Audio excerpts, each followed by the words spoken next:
Steve Harmison is alongside me in the commentary box. Oh, it was a long old day yesterday, wasn't it, Harmy? We went back, we recovered, much like the England bowlers.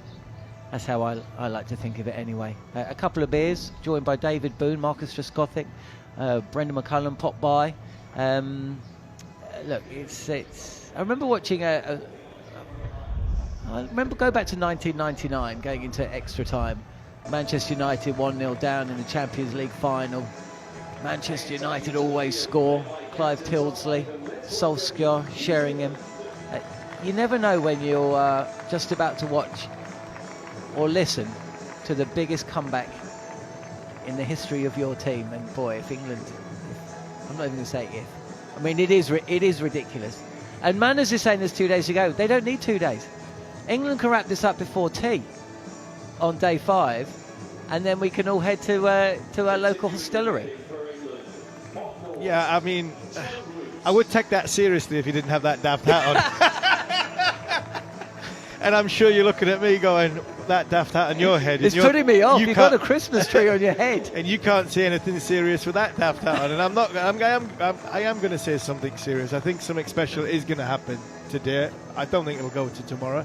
I hope. I mean, England, I don't think England stand any chance of winning this game. I mean Dan McCarty said that India had 0.01% when they were 2-0 up to win 3-0. I think England have got even less chance here of winning this game. But what I want to see is something special happen. And I think there is going to be, whether it's O'Rourke, is going to get his first fifer of the series because he really deserves it. He's bowled fantastically well. Brooks in the form of his life, #1 batter in the world. Go and get 100 off 75 to 85 balls. Root being there and sort of, not a rear guard, but Joe Root's in good form as well. So we might see something special without England winning, which would be, it's not so much England putting up a fight, but England going out and doing what England do, which is trying to dominate the bowlers. If in October I'd said to you, what is more likely to happen? New Zealand go to India and win 3-0, or England chase down 650 to win a test match, which one would you have said is the more likely to happen? England chase 600. So you say there's a chance. First ball of the morning, and it's cut away, not quite to the boundary. A chase on by Mitchell Santner through the covers, but England have knocked 2 runs off that target. 640 to win has become 638. They're 20 for 2. And talking you through the first 20 minutes of what will be the greatest test match of all time will be Neil Manthorpe after a word from Steve Harmison. A good start from Joe Root. He's up on his toes. It's a beautiful day here at Seddon Park. I mean, blue sky everywhere. Matt Henry's bowled brilliantly throughout this series, but so has Joe Root. He's played fantastically well. Henry in to Root, digs out a Yorker length delivery up to mid-on. And there's no run. England underway. Joe Root's first couple of runs this morning, and Merry Christmas to all of you who celebrate it. We're not there yet, but we've got into the Christmas spirit on tour now, thanks to Katie Hanscom and Scott Taylor, who've been out Christmas shopping this morning with their breakfast. They've got us all hats. Here's Henry again, bowls to Joe Root. Guides this one straight back to the bowler, and there's no run. Rachin Ravindra is fielding at mid-on. He's spent the whole series on the boundary, I reckon. I mean, so was Will O'Rourke. I mean, Will O'Rourke's either been bowling or signing autographs. I mean, these teams have been very, very, very good to the crowd, and as Jerusalem just finishes, the crowd have been very good to them. Driven by Root out towards cover. Good diving stop. Very good stop indeed. From is that the captain, Tom Latham? No, it's Mitchell Santner. Harmy, was that sung with particular gusto because it's the last Jerusalem of the tour? Quite possibly. We just needed to clear their throats. So, I mean, pubs and clubs shut early in New Zealand, so no matter how much the Barmy Army do have to drink in the afternoons, they get a good night's sleep because there's no real watering holes open up after about 10:30. So that I had a good night's sleep, ready for a good day, and have sang Jerusalem with vigour. They have. Here's Henry again, bowls to Jacob Bethel, who pushes out towards cover. I mean, they don't often, they're not often all on their feet to sing the rendition of Jerusalem. So I think there is something special about it being the last one of the tour, the last one of the series. They're, that's a very good point you make, actually, because you do find it's quite hard to have a late night, isn't it, on tour in New Zealand. Here's Henry again, bowls to Bethel and beats him outside the off stump. Gosh, Matt Henry's bowled well. I know that Will O'Rourke's caught the eye more because he's a bit quicker and he makes batsmen jump about, but Henry has bowled superbly. First over gone, 7 gone in the innings now, 21 for 2. It's a beautiful day in Hamilton. There's 90% blue sky. The sun is shining, it's warm, but there's a cooling breeze. And the grey skies of yesterday are forgotten. And Will O'Rourke bowls the second over of the morning and not Tim Southee. Yeah, I think this is the right call, especially with Jacob Bethel. Jacob Bethel there. I think Bethel on at the crease. I think it was right. It's right for O'Rourke to bowl. He's bowled well in this series. He's got it to swing. Practices trying to bowl outswing, but when he plays in the game he tries to swing it in, and especially to the right hand, and I think that's the right way to go. I do believe now with the modern technology, DRS, the right way to go is bring and keep the stumps into play. Here's Will O'Rourke then bowls outside the off stump. Joe Root leaves that one alone and goes through to the keeper Tom Blundell. There was another little piece of commemorative ceremony this morning with the New Zealand team having their team photograph taken in front of the sight screen, above which is the newly erected banner that Tim Southee end, and 3 times it says thank you Tim, thank you Tim, thank you Tim. So it really has been a farewell to remember for Tim Southee from Test cricket. Here is O'Rourke again to Joe Root, hits him on the thigh pad, I think, bounces out up on the onside. He'll remember it. He had 2 guards of honour from the England team and from the whole squad, and several other, interviews and press engagements. It's been quite the send-off. Yeah, it has. It's been a send-off for somebody who's been great for New Zealand. He really has. Talks about the amount of cricket that New Zealand play and the span of the career that he when he started to where he is now. So he's deserved his send-off. O'Rourke again to Joe Root, pushes behind square on the offside, and there's no run. He'd like to be sent off in a good way, in a positive way, which a victory will do that. But I think he'd like a performance to go with it. I think so far in this series, his performances, England have got at him and tried to be aggressive towards him, so he will want to go out on a high and hopefully pick up a few wickets. He's already got 1 in this 4th innings, and I imagine he'll be wanting 3 or 4 more just to finish on a high. Here's O'Rourke once again running away from us from the Tim Southee end, and that's pushed away behind square on the leg side, and it's fielded by the man we're talking about, Tim Southee, who's catching in a leg slip position.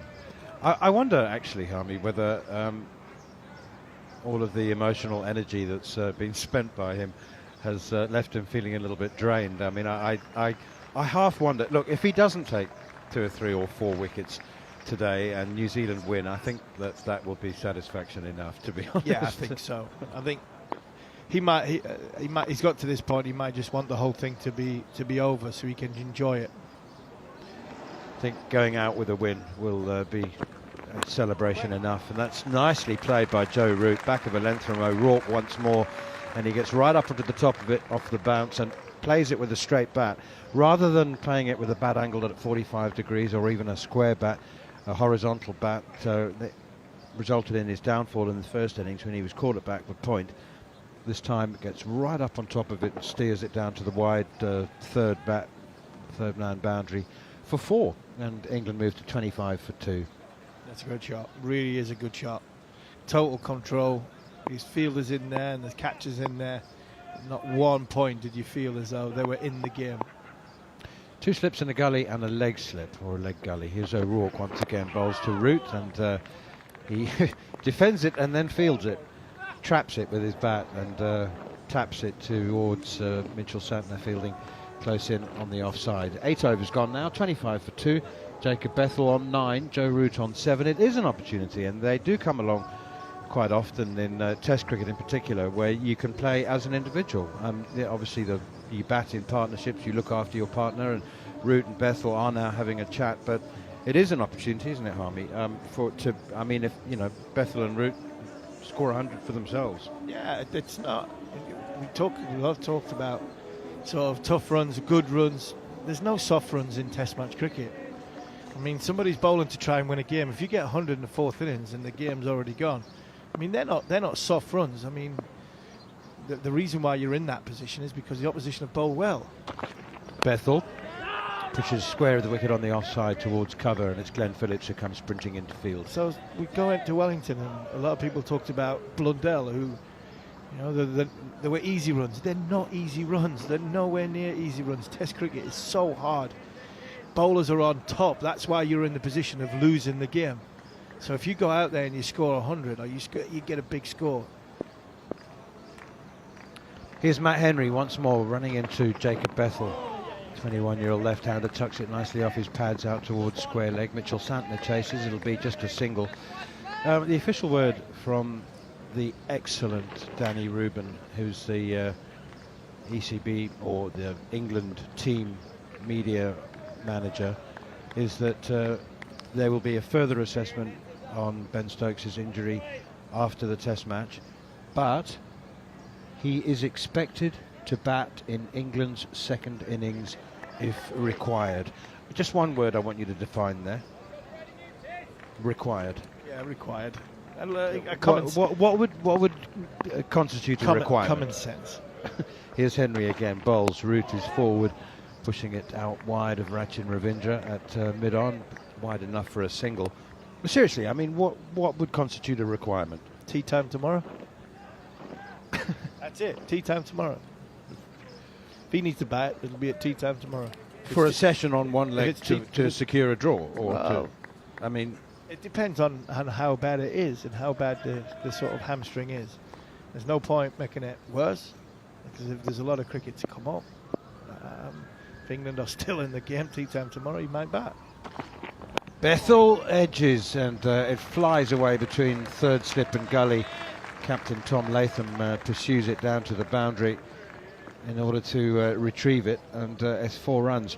Not a chance. It not only went into the gap, but I think it went along the ground as well. So yeah, controlled defensive stroke, outside, thick outside edge. Good bit of bowling from Henry, but Bethell's defended it into the ground. His bat, as he makes contact, is going into the ground. It's not away from his body. It's not in the air. It's the toe of his bat is not sort of going upwards.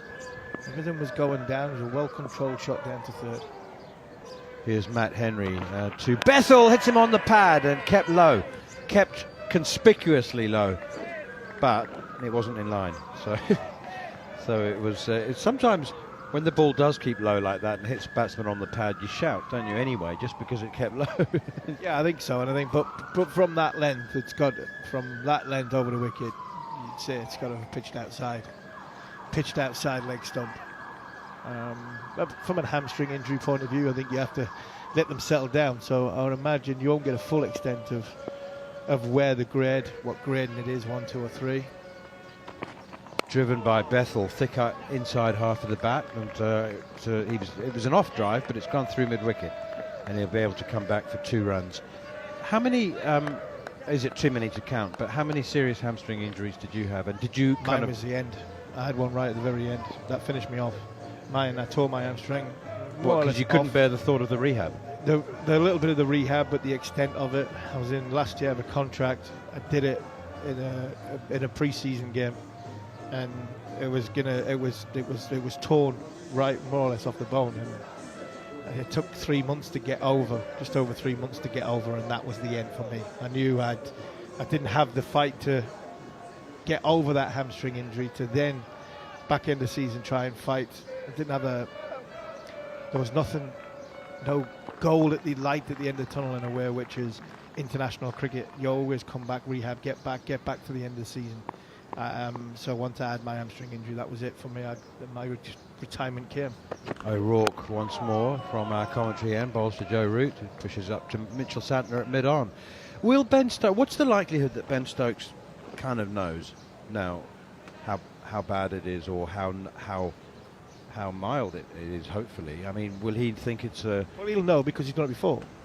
Yeah, He's right. done it before, so he'll know the extent of... So he'll know that it's not as bad or as bad as the what it last was one. before. And that was a 2-month hamstring, last 2 one. months hamstring. So even if it's not as bad as before, it still takes 6 to 8 weeks to get over. So that takes you, well, and that's after February. So you're into the sort of early March. Early March, does that bring sort of a Champions Trophy selection into question? It probably does. That's what I said yesterday. His white ball career for England is probably over.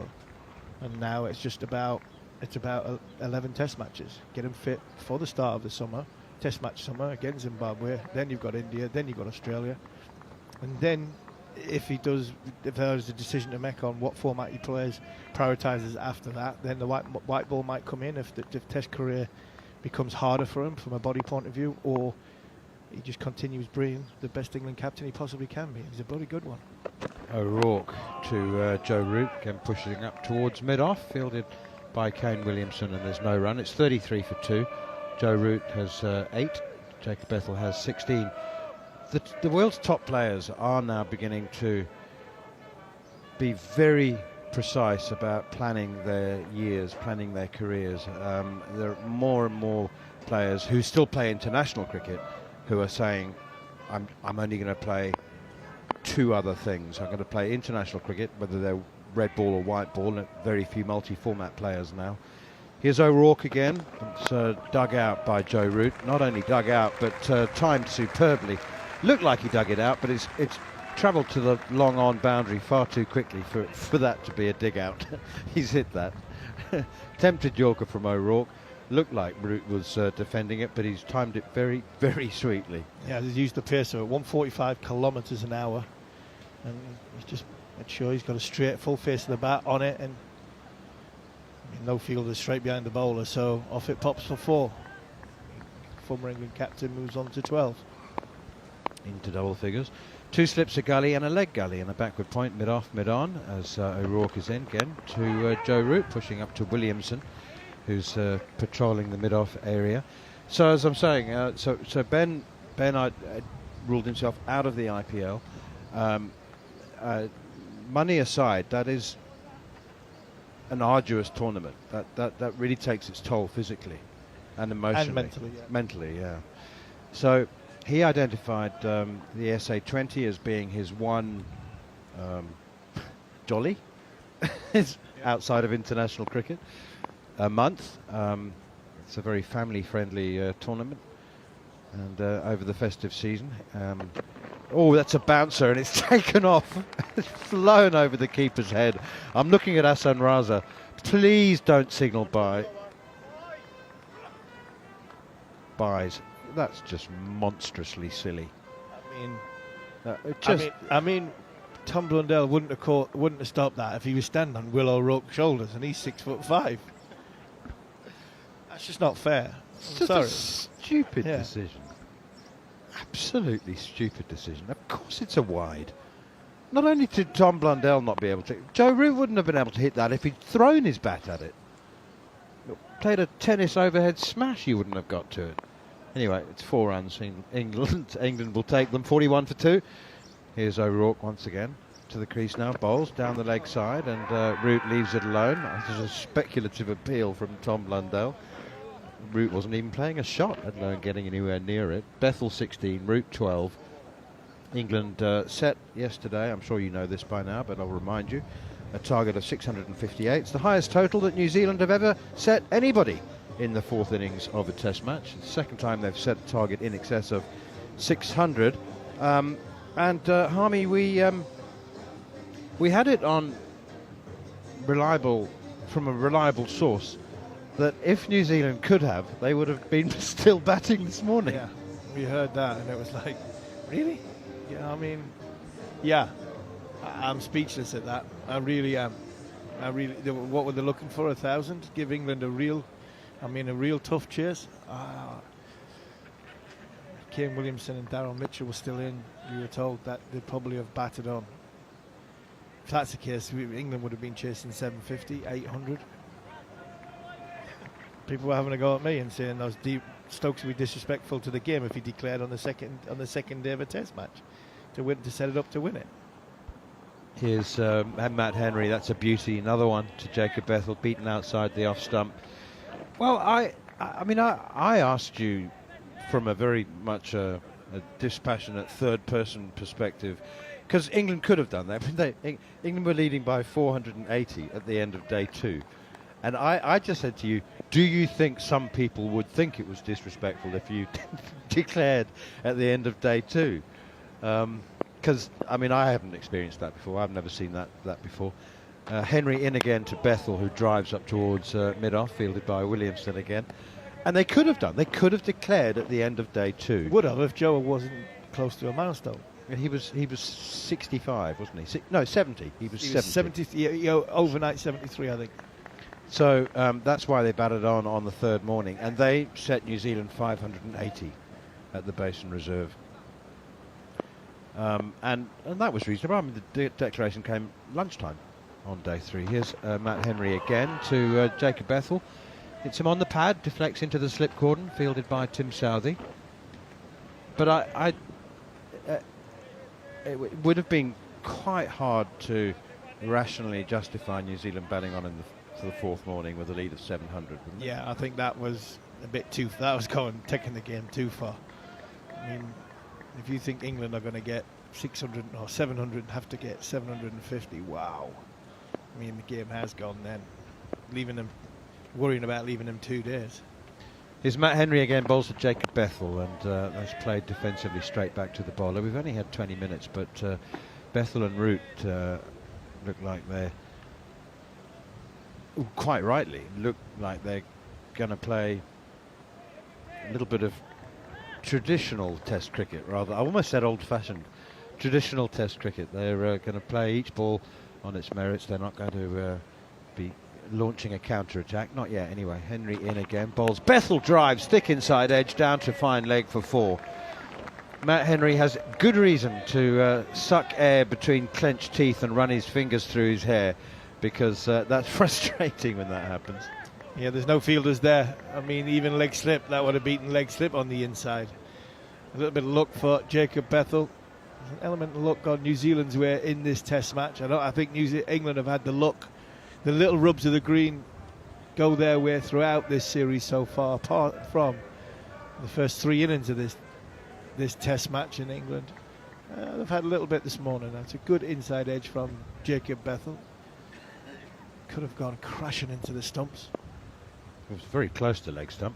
Here's Henry again, bowls to Jacob Bethel, who's forward and steers this one out towards cover point, fielded by Glenn Phillips. No run. 11 overs gone, 45 for 2. Jacob Bethel was adamant that he wasn't disappointed, or he was disappointed to get out. He happened to be on 96. He was adamant that it didn't matter. He said I think he said to Brendan McCullum, it would have been great fun, wouldn't it, because he played an outrageous shot on 96. Yeah, it would have been great fun to crash it through the field for 4 to bring up the 100, and that's the mentality that Brendan McCullum wants from his team. He wants his team to be on the front foot. He wants his team to express themselves, play and enjoy their cricket, and that would have been very, very enjoyable. O'Rourke in, back of the length, and just pushing it into the offside for no run. Big fast bowler. But well in this series so far has Will O'Rourke. That's the length. These next phase and his next challenge, if you like, from a bowler's point of view, can he hit that length at 145 kilometres an hour and challenge the batter to come forward? A lot of talk, a bit like Morne Morkel. Good length, comfortable length, back of a length. It looks good, but if he can get that length a bit fuller. As O'Rourke comes in again. This one's short ball into the midriff of Root. Bounces out onto the offside, no run. England 45 for 2. 11.2 overs so far. Target 658.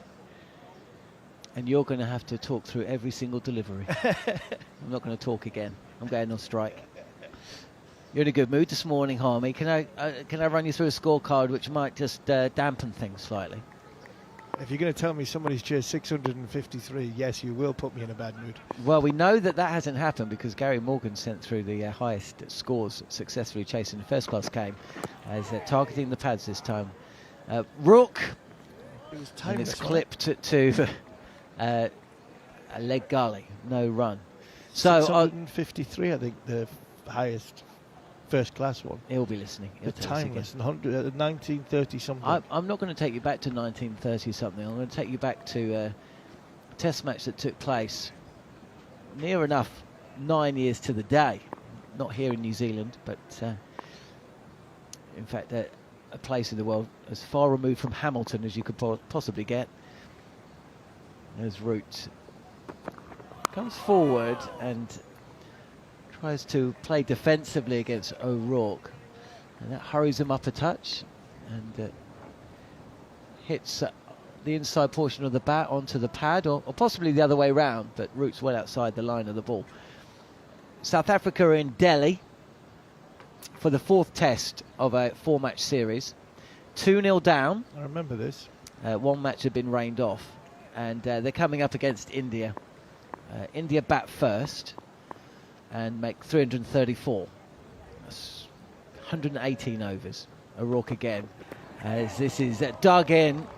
Root takes on the pull. That's not that far from Blundell behind the stumps. Possibly a bit of glove helped away to the boundary. Fine, the wicket, and England's target reduced by 4. 609 to win now. 49 for 2. So yeah, India probably win the toss, and they bat first, 334, and they bat into the second day, where they then bowl South Africa out for 121. So 200 run deficit. This is a proper India team, by the way, with some players at the height of their powers. O'Rourke again, and this time forcing shot from Joe Root straight to Glenn Phillips at point. So no run, end of the over. 4 runs coming from it. England 49 for 2 in second innings. Bethel and Root have seen off the opening 20 minutes or so here on day 4. Pujara, Kohli, Rahane, Rohit Sharma, and then the bowling attack sounds familiar because it's still around. The spin duo of Jadeja and Ashwin. So essentially India come out to bat with the first innings lead of 200, and they bat for another 100 overs. And then 267 for 5, 100 for Rahane, 88 for Kohli. I mean, they're miles ahead of the game when they put South Africa back into bat. Second innings of the game, a target 481, so a good 200 less pretty much than England faced, but it was a time. Still had the best part of 2 days to bat out. They're 2-0 down, and maybe they would have been forgiven the end of a tour. Not sure if there was T20s and ODIs to come, but maybe they would be forgiven to thinking to get back to South Africa for Christmas, as this is outside edge towards third slip from the bat of Jacob Bethel. Matt Henry continuing, yet to add to his success from yesterday. Bethel's moved it to 20, no run there. So you could imagine that South Africa might feel, you know what, we've lost this series 2-0. Yeah. Let's give it up. Let's get back. Let's go and have Christmas. We've been away from home for a long, long time. They lose Dean Elgar early, 5 for 1.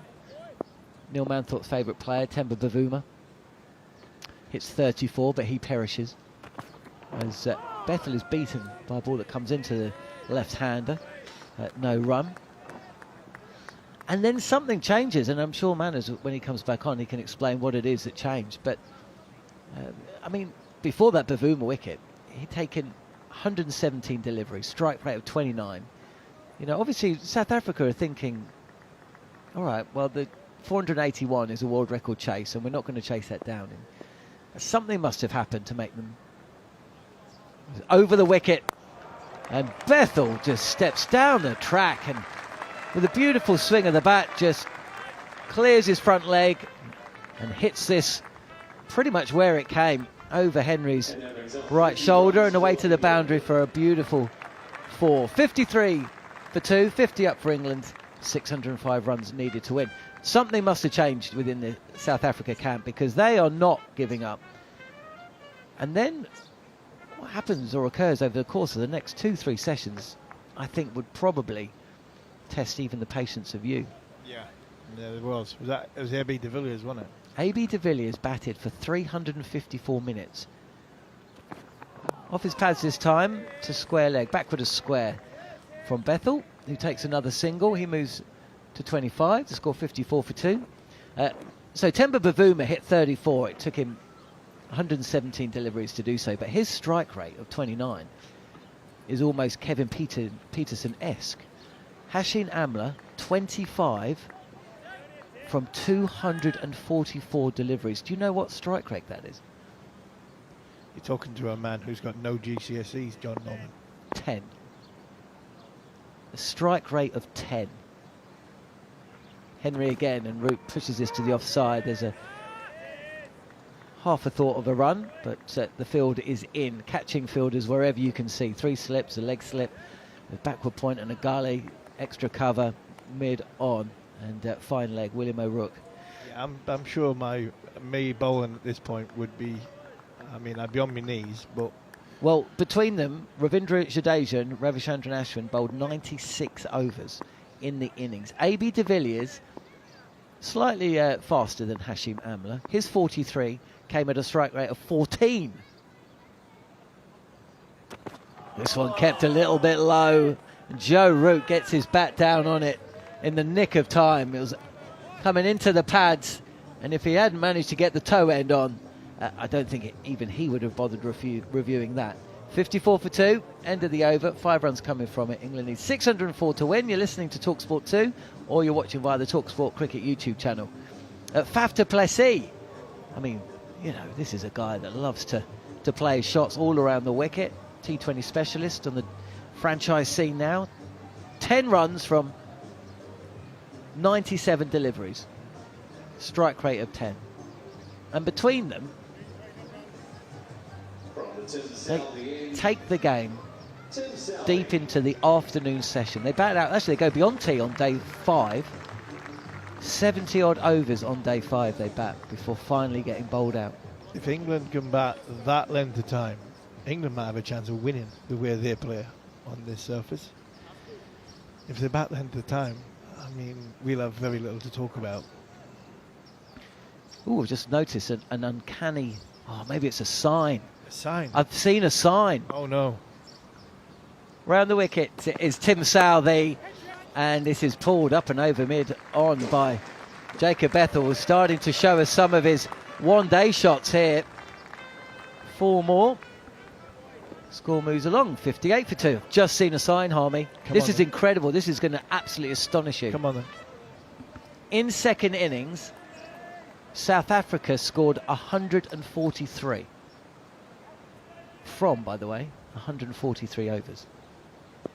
143.1 overs. They went at less than 1 run and over. Defensively played this time by Bethel. Back to the bowler. So Can you remember what score England hit in the first innings here? Yeah, England. So England got. Can you remember? England got 143 off 143 off 110 less overs. Yeah. Yeah, and I mean, and I know I sound like an old man sometimes and talk about the good old days. And to be honest, when how you're with good it is. Our producers Scott and Katie, you sound like an old man all the time. All the time. But so how good the cricket used to be. I've far more watched Brendan McCullum's team every day of the week. Pitched up, driven to the left of mid wicket, and Kane Williamson gives up the chase. 4 more. That's the shot of the day from young Jacob Bethel. Moves to 33, 62 for 2. If England bat out 143 overs, Harmy, they've got a chance. Stokes may well come out to bat. Yeah, Bethel with the finishing line in sight and a game of golf still in the offing late on day 5. Bethel is, to be fair, I mean, Matt Henry bowled a good spell, a really, really good spell from a City end.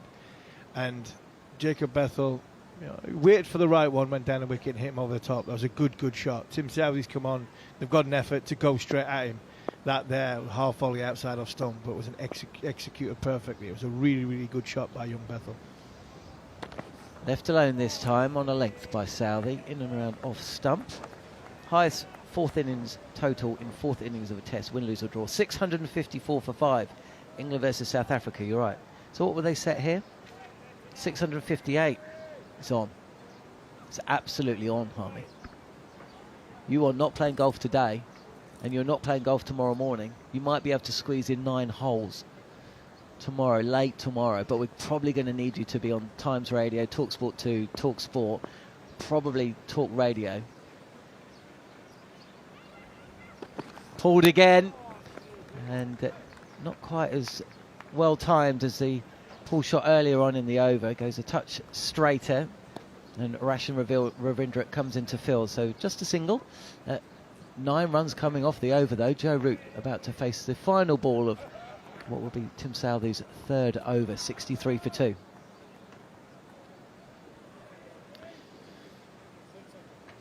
Seen that last pull shot there, Jacob Bethel. Just had to wait on it, that split second. Didn't come off the surface. There's a couple of misbehaved so far this morning. That little heavy roller wearing off a little bit. Matt Henry got one to keep low. Southey didn't get one to come onto the bat there. Here is Joe Root with 2 slips in the gully, and he picks out gully. Forward foot press into the turf and fielded. Beautiful day here at Seddon Park. Didn't see too much sunshine, a very little blue sky until late in the evening session. The first session was washed out, but there is wind, and I tell you what, the England support staff and coaches are going to have to go and get their umbrellas, the parasol that has just been blown across. So there is some wind here at Seddon Park. Not quite Wellington levels, but it might just make bowling a touch more difficult today. 63 for 2. England started the day 18 for 2, so we've had 8 overs, and they're going at a good rate. Jacob Bethel about to face Matthew Henry, and he's driving back to the bowler, who fields on the bounce and does well to parry the ball up, collects it and then walks back to his mark. Anton Devcic is with us, and just watching the... It's quite a pleasant scene here, because our commentary box looks down just above the sight screen to the right, and just below us the England coaching staff and some of the substitute fielders are all sat there on their white deck chairs. Pitch to mid-off by Bethel, no run. A big gust of wind has just come across, and the England team are on the left of the walkway. Bald Scottish broadcaster Alan Brazil is getting the sack for Christmas. Oh no. Bulging sack of 50 seasonal and sensational live commentaries, including 10 live games on Boxing Day. And yeah, I'm here, mate. I was just waiting for you. Hear 50 live football fixtures, all wrapped up with nut-cracking commentary, plus all the cheers and chants. Pull shot, chance at square leg. Rachin Ravindra, no, it's going to be 6. He was interested for a minute. It's Mitchell Santner actually out there on the boundary, but Bethel's taken on the short ball, and he's moved to 40. The score, 69 for 2 here at Seddon Park. You're back with us on TalkSport 2 and via the TalkSport Cricket YouTube channel. Anton Devcic alongside me, former New Zealand international. And Jacob Bethel starting to play shots. It was a lovely shot, and it was aided by the wind. The wind has changed around here in Hamilton. It's coming from the south today, so that pull shot down towards the main gate sort of just was helped on its way by the wind, and the people on the bank will be very thankful for that southerly today.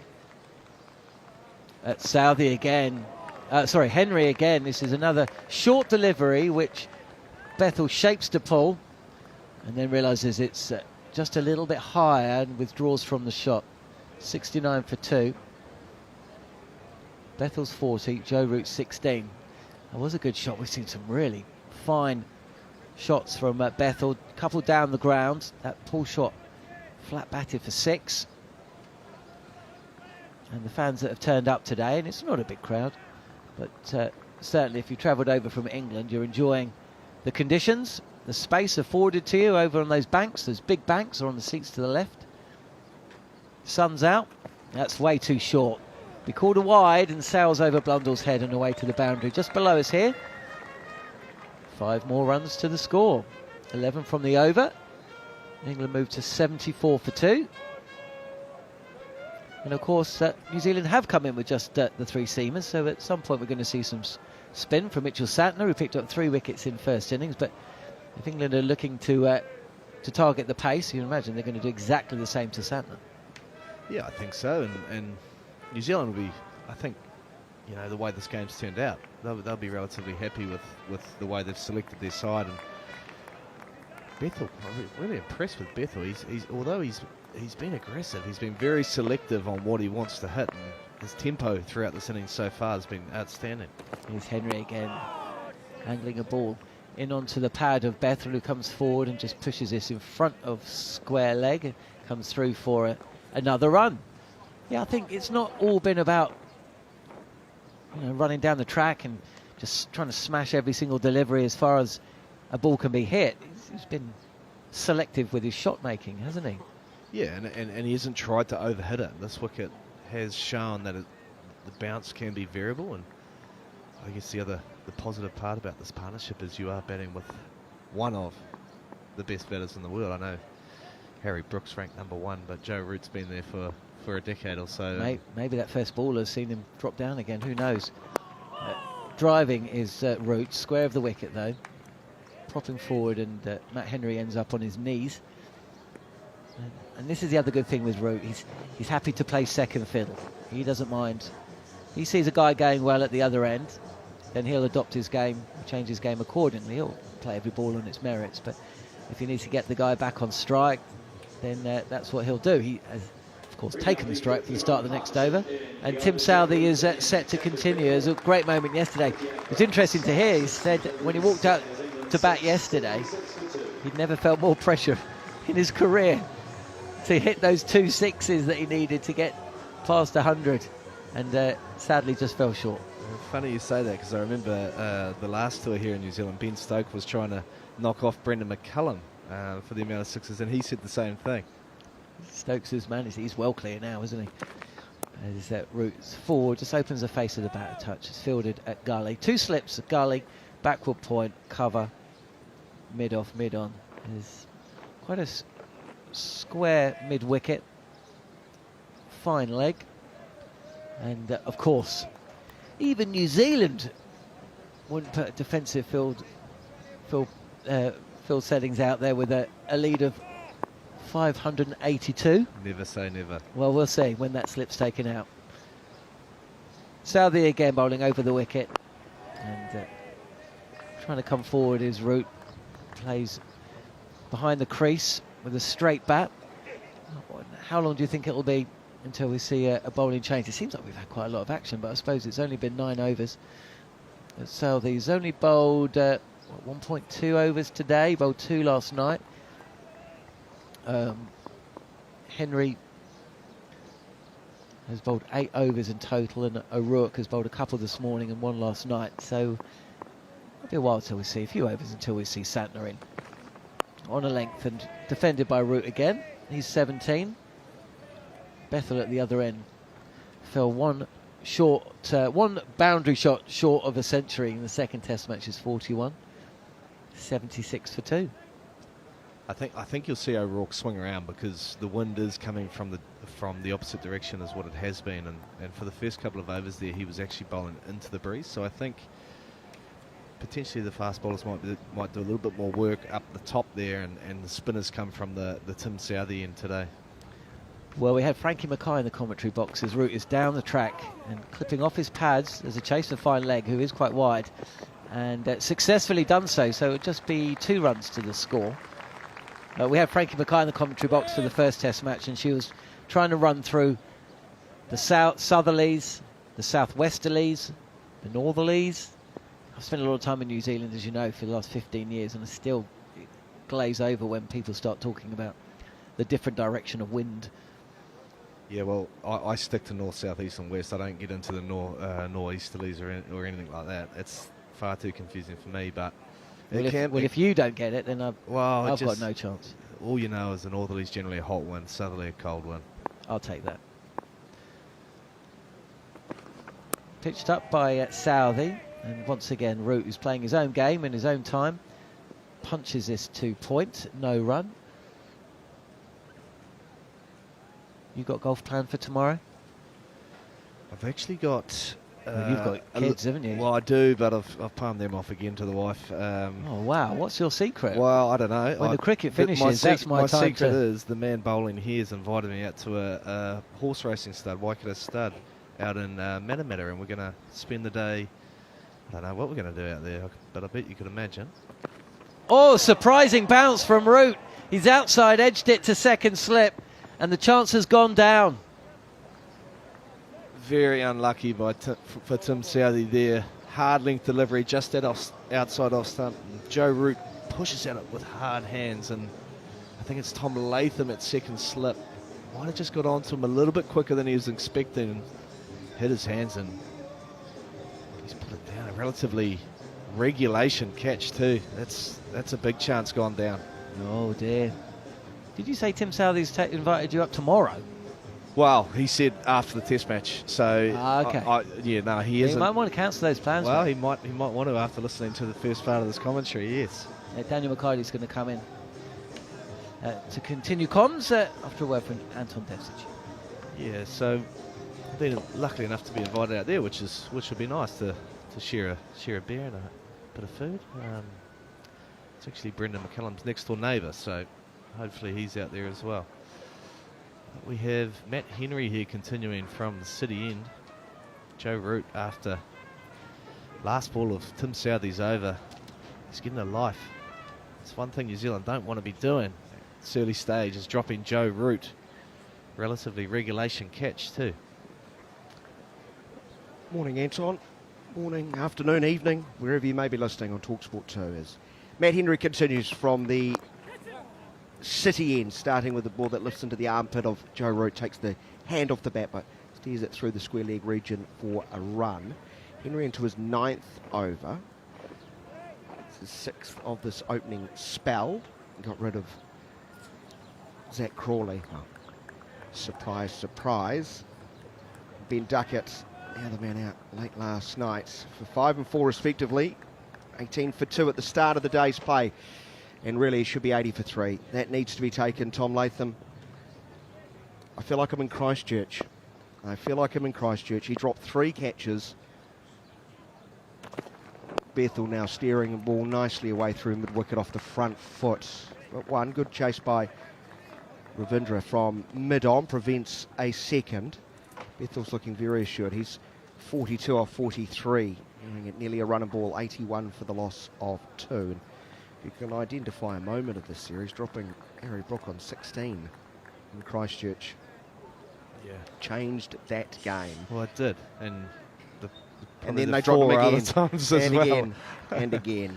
But he did everything right there. He moved smoothly in second slip. It just hit his hands a lot harder than what he was expecting. Henry brings a defensive stroke out of Joe Root, pushing to point. There's going to be no run. And I guess in Tom Latham's defence, usually catches that go to slip tend to come off the front foot. The ones that come off sort of pushing back or crease line can be a little bit harder to pick up in terms of where the back, because you're generally looking at a certain area where you think the edge is going to come from, and if it doesn't come from that area, you do sort of react late to it. I can only imagine how Jeremy Coney is thinking right now. Here's a drive, glorious elegance from one of the very best going around. Got to the pitch, it was wider of off stump, very full. And we drive to the offside boundary. 85 for the loss of 2. As Root now hits his 4th 4 and is on 25 not out. Coney, of course, expects everyone to catch like he did. He'll be tearing his hair out, the hands will be going. Waving, they'll be in your face like this. Yeah, especially... Not at all annoying, is it? Especially the really good players. Exactly, that's the thing. New Zealand still searching for their first wicket today. Another outside edge. That's Matt Henry at his very best. Good length, hitting high on the bat. And then the splice going down into the gully where Will Young is positioned.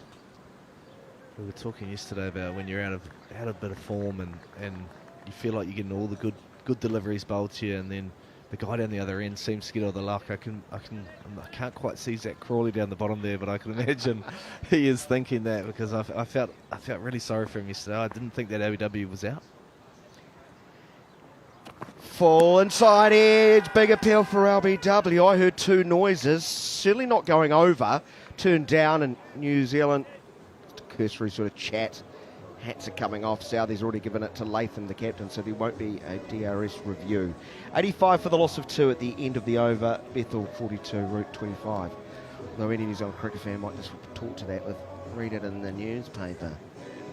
No, and fair enough. I just thought the way a few of the other LBWs had been judged throughout the game, I thought potentially it was maybe just a little bit, I guess, inconsistent. But you're right. The umpires do have a tough job, and they've got to make split-second calls, and that's why the review system is there. Why am I wearing a Santa's hat and you are not? I know you have immaculate hair. And how long does it take to prepare that magnificent lid of yours? He's covered it now. Southey around the wicket. Bethel charging, hit to point. Great fielding, diving away to his left. Glenn Phillips, geez, so good at his reactions. Left or right. He's taken a couple of screamers in the gully. He's not fielding in the gully because Will Young's excellent. Will Young takes the ones hit to you. He tends to struggle with the ones hit straight to him, Glenn Phillips, but there's not a position on the field where he is not electric. That was smoked by Bethel. Interesting decision. I didn't actually see it. I was putting my Santa Santa no, you're hat putting on. your Santa hat Yeah, on. sorry. Don't worry about it, mate. That's why I was absolutely talking nonsense. Back of a length this time. Bethel plays very late into the gully. Young fields no run. I feel like these Santa hats are Itchy. Well, they're good for when your Christmas is during winter, but we live in a summer Christmas time here, and it's almost like wearing a beanie, a woolen hat. Is this what you lower yourself to do, too, on TalkSport 2? Although Harmy's hat that's next level. It's like a Christmas tree. It's staring at me from the back of the boat. It's like a grumpy Christmas tree. A surly one. Here's Southey, short, pulled away beautifully. Oh, word, listen to that clatter as it hits the advertising boards. That was smoked. Again, Bethel just leaning back on that one, and he's been very selective with the ones he has tried to be aggressive on. He's defended the good balls that he's felt are too good for him, and as soon as there's been any width or any length, he's pounced on it. Effort ball by Southey, 231k, but not quick enough at that height. That was blundered away. I think it's time for Will O'Rourke to replace Matt Henry from the other end. I liked Will O'Rourke. He got the ball up. He was challenging the stumps a lot more, following from the broadcasting in the Tim Southey, but stiff breeze at the back could be the call. Here's a bouncer. Better height here from Southey, and Bethel has to respect it and wanted to play the stroke, then decided against. 136k. Tim, what's going on? He's still got some life in those legs, old Timmy. But again, Bethel, beautiful batting. You know, he saw that it got a little bit too high on him, and he just pulls out of the shot. He's been really selective with what he's looking to attack here. 2 men out in the deep. Rachin Ravindra, Beatford squared, taking a selfie for one of the adoring fans, and quite a square, long leg. Latham's coming out of second slip and coming onto the onside, so I'd be surprised if Southey persists. I think only one short ball thus far, so he's got one up the sleeve, 2 balls remaining. Slip very wide. That's Daryl Mitchell. Southey goes full and defending his Bethel into the cover region. No run. 46 off 48. It's southeaster. I know you and John hate accuracy with wind. Coming from about 140 degrees on your compass. Don't nod. No, No, it I means that agree, I'm agreeing with you, yeah. Southeaster. Essentially, it's straight down the ground. It is. It's straight down the ground. So Southey's pushing up into it. Normally, it sort of comes across the field and helps with Southey's away swing or in swing to a left-hander, but he's pushing up, and it's quite strong today. He gets this horribly wrong as he pushes the ball well down the leg side from around the wicket, and there won't be a stroke. The end of the over, 89 for the loss of 2. Bethel 46, Root is 25 in the partnership. 71. I think it was you when we caught up in the middle. The end of the day, you looked at me with light in your eyes. It looks like a great one-day surface. Yeah, it does. It's the colour of a one-day surface, and it's actually quite unusual to get this colour wicket here at Seddon Park. And speaking to Carl Johnson, the head curator here in the morning, he's been relatively happy with it.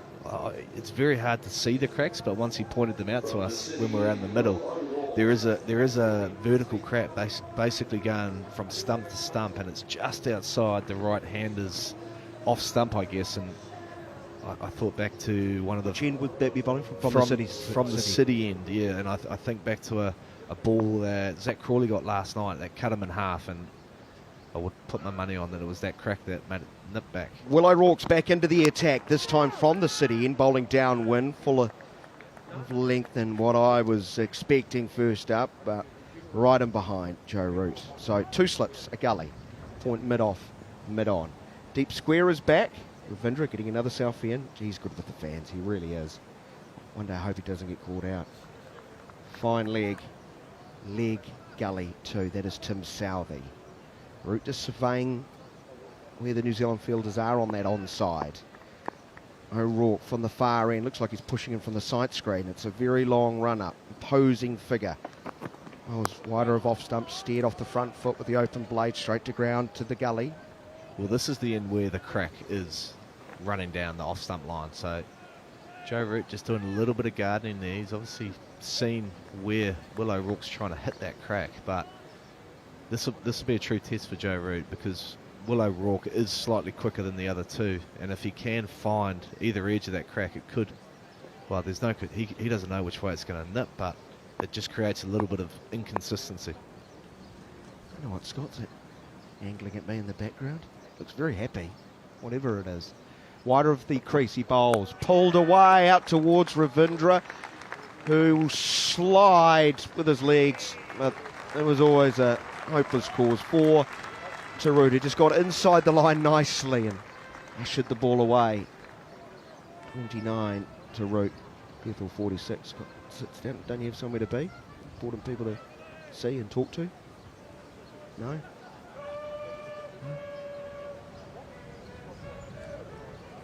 And I think yesterday being overcast all day sort of helped.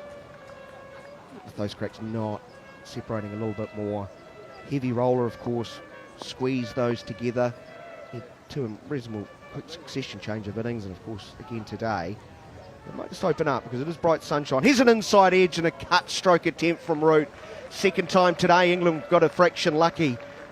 First it was Bethel off Henry, and now O'Rourke sees a ball speed past the stumps and down to the onside for 4 behind the wicket. Root to 33. It's 97 for the loss of 2. The partnership is 79, and for the record, 561 more runs to win. There we go. There's that line from Will O'Rourke. Sort of the corridor where a little bit of inconsistency is happening. Joe Root, there was width on offer, but something on the pitch. Must have hit something on the pitch because he got an under edge. Ball didn't bounce as much as what the one previously did, where he went on the back foot and pulled him away. So this is going to be a good test. Joe Root's going to have to be very selective with how he plays this. O'Rourke, nice straight approach. Moves past the umpire at the city end. It goes past the outside edge, and that squats a fraction. That might be that crack you're talking about, Anton. And, well, he's given it the old teapot, says Will O'Rourke. And one thing, I have a sneaking suspicion, the last 2 balls have done one thing. I think they've annoyed the fast bowler, who I think in that first innings bowled with the most anger I've seen in his... He is a gentle giant, isn't he? And you speak to those players who share a changing room with them, he just sort of sits in the corner, doesn't say much, takes it all in. But there was a genuine annoyance. It was a menacing spell in that first innings because he's bowled with a whole... Well, he hasn't had much luck this series, let's be frank. That's another one that jags back, and Root, similar shot to how he was dismissed in the first innings, gets a bottom edge onto the bounce to Mitchell. Well, that's a far more challenging over. Prior, it's been pretty easy for England over the first hour or so. There's a couple of drinks and helmets being run on because I think we're going to see spin. Mitchell Santner, 97 for the loss of 2. Scott has just told me imitation is the most form of flattery. Most. Apparently he's dressed up as you today. Yeah. Yeah. No, not Killer. Not Killer. No, I don't know what Mark Killer's dressed up as. No one can imitate that.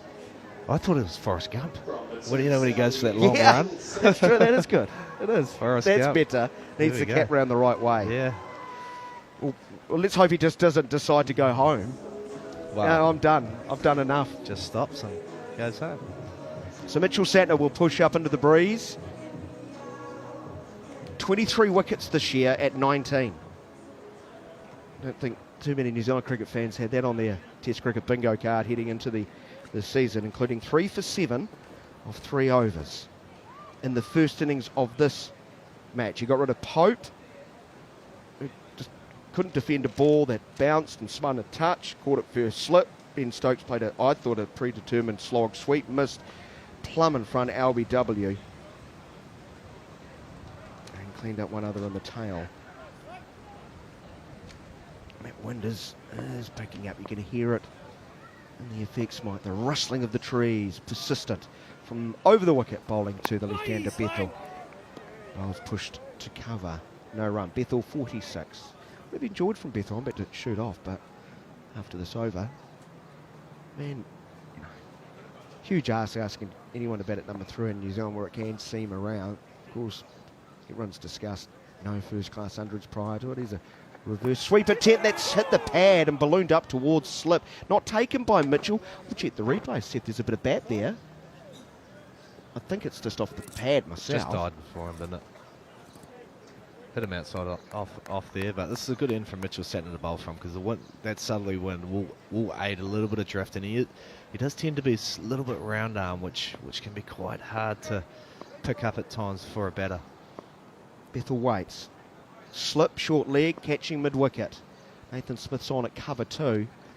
He'll be called into action as Bethel pushes forward. What have you made of Bethel throughout this series? I've really liked, well, from what I've seen in this game in particular, I've really liked what I've seen. He obviously got some runs in the previous test, 96, but I've enjoyed. He's not playing recklessly. He's just selecting and when he needs to go up a gear.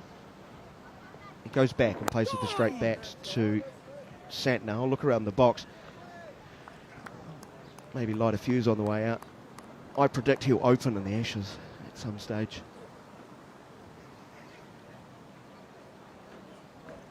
He's opening all right. It's been opening in this series, essentially. Yeah, Rocking back and playing nicely off the back foot just through the vacant point region for a single. 98 for the loss of 2, 1 ball remaining in the Santner over. Yeah, I guess he obviously has seen his fair share of the new ball. And I'd imagine Really organised. I'd imagine Zach Crawley and Ben Duckett, the way they play, would be quite hard to bat behind because you're either out there really early or you could be sitting there with your pads on for a very long time. Do you think Duckett has any remorse, looking how flat the surface is today? Good seeing conditions, not overcast and the lights are on like last night. I think there would have been a fraction of remorse, but it would have only lasted for a minute or two. Right. I think that's the way they sort of think, the English side. Round the wicket to the right hander, spearing in towards off stump, clipped away neatly into the mid-wicket region Smith fields. That is the end of the over. The partnership is worth 80. It's been very pleasant to watch. Just 90 balls. Roots 33. Bethel is 47. Taking their overnight score of 18 for the loss of 2 through to 98. And well, that's 80 runs in 62 minutes of cricket. 560. Just saying, 560. More from Anton. It's been and good. then Neil Manthorpe. It's been a good start to the morning. It's been positive cricket, but it's been hard cricket at the same time. And Will O'Rourke has changed ends, and he's now coming from the City end, which just earlier on I was mentioning to the right-handed batsman there is a significant crack outside the off stump, and in his previous over, he found that crack and he made life particularly hard for Joe Root for a period of time there. But Will O'Rourke coming around the wicket to Bethel. Flicked away for a couple past square leg. Rachin Ravindra does the fielding. Sprints out towards the boundary and allows them to come back for 2. Jacob Bethel moves to 49 and it's the 100 up for England. No wickets down in the first hour of play. We started half an hour early at 10:30 local time. And so far, so good. There has been a chance. Joe Root dropped on 20 by Tom Latham at slip off the bowling of Tim Southey.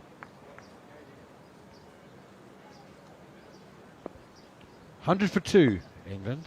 Another 558 required. Here's Matt Henry to Bethel and knocks him over. Hit him on the pad and Bethel tumbles over onto his knees. But I think there may have been some bat involved in there, actually. There was no appeal for leg before wicket. I think that's an indication that it kept low. Hit the crack? Well, yeah, I don't know if it hit the crack, but it hit something that doesn't feel too pleasant. Generally, Jake Bethel down on his knees there for a moment. Yeah, it's hit him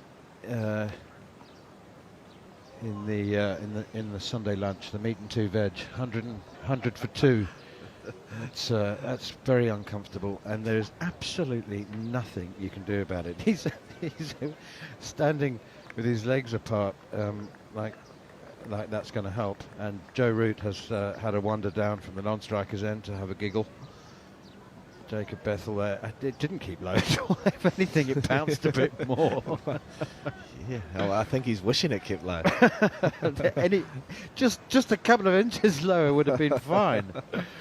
Yeah, that's a bit uncomfortable, but he's experienced enough not to call for the physiotherapist, because there really is nothing he can do as well. Outside the off stump here, O'Rourke beats Jacob Bethel. That one, good delivery, good follow-up delivery on a line of about 5th stump, and Bethel pushed speculatively at it, and there's no run. 100 for 2. It's been a very mature start by Joe Root and Jacob Bethel in particular. There's been nothing flash, nothing exotic, nothing that would indicate that England are going to go down in a blaze of entertaining glory. It's been good traditional Test cricket. O'Rourke is in again, and that is driven up towards mid-off. Mitchell Santler fields, and there's no run. There was a lovely comment yesterday's batting and the lack of a declaration that I read this morning, and that was that revenge has no shelf life, and New Zealand were exacting some revenge for the shellackings that they have taken in the first 2 tests. Yeah, I guess there could be a part of that. I think Bethel and Root, they've got to recognise that Will O'Rourke is the big strike weapon, and he might only have 3 or 4 overs in this spell. Good bouncer from O'Rourke, and very well played by Bethel. So, yeah, blunt Will O'Rourke, and... Well, I think so, yeah. I think, you know, although they do like to play aggressive cricket, sometimes you've got to recognise when someone is going well, and just note that it's going to get easier if you can, I guess, dilute his strike. And he bowled a few overs in that first innings, and you know he's going to have to bowl a few today, having only 3 seamers. So if you can try and just, I guess, empty the tank early and just absorb, it might become a little bit easier later in the day. O'Rourke again beats Bethel outside the off stump. Absolute ripper once again from Will O'Rourke, who stands with his hands on his hips, allowing himself a moment of frustration. He's been very, very good at just turning on his heels and marching back to the top of his run-up when he's beaten the batsman, but his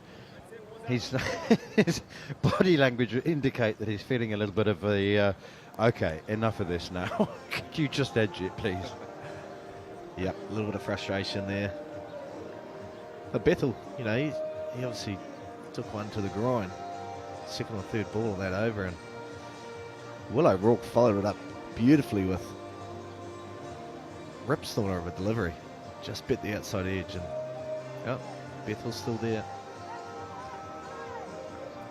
Bethel 49, remember his unbeaten 50 on debut at the Hagley Oval, and his wonderful 96 in his second Test match at the Basin Reserve in Wellington, and he's now 1 run away from adding a second half century, the third half century I should say.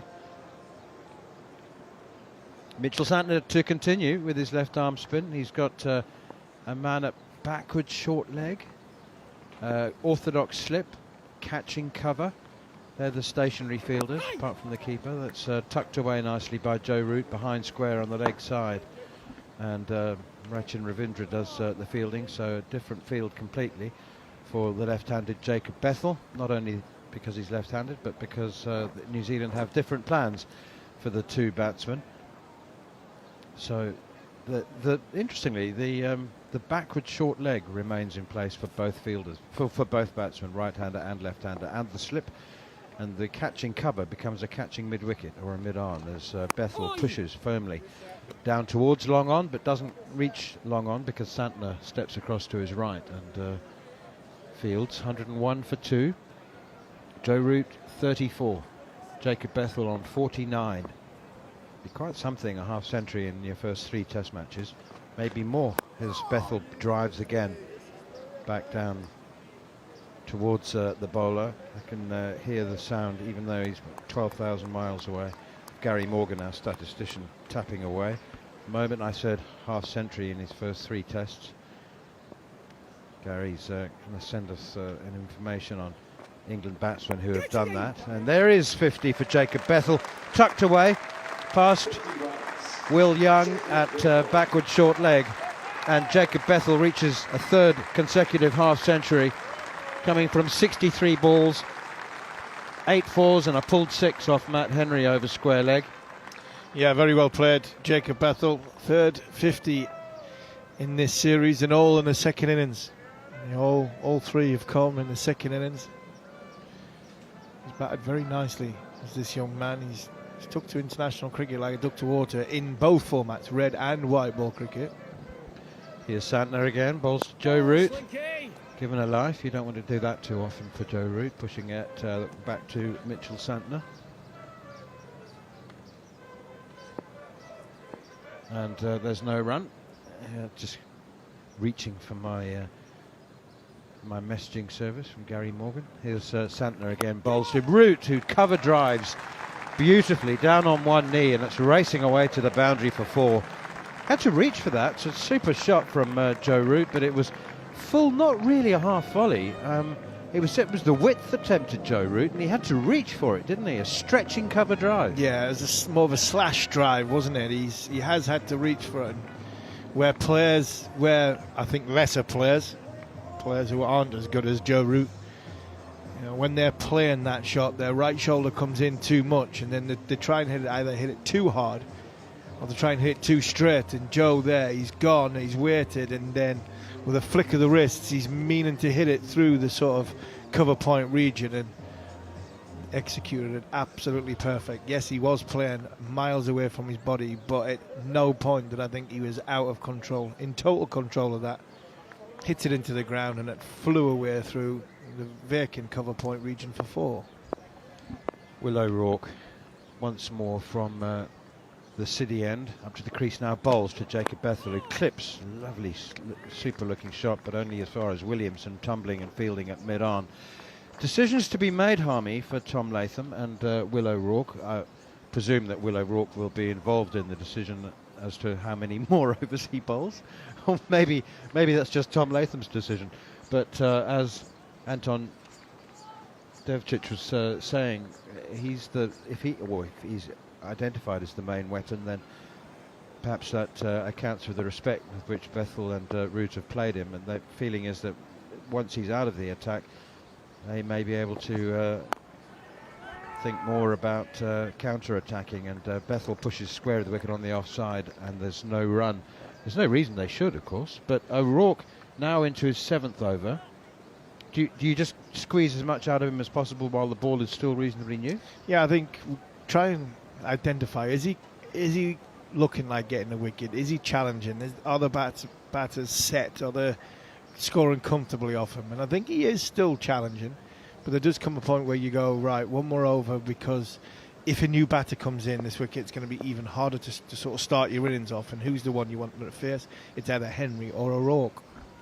Here's O'Rourke again to Jacob Bethel, and this clipped out towards Williamson again at mid-on, and there's no run. Extended first session, so extended all sessions really, 2.5 each one, 2.5, 2.5, 2.5 to make up time for yesterday. So it can be a positive if you are on top and you're going well that last half an hour. Can really ram home the advantage, or if you're chasing your tail and you're not taking any wickets.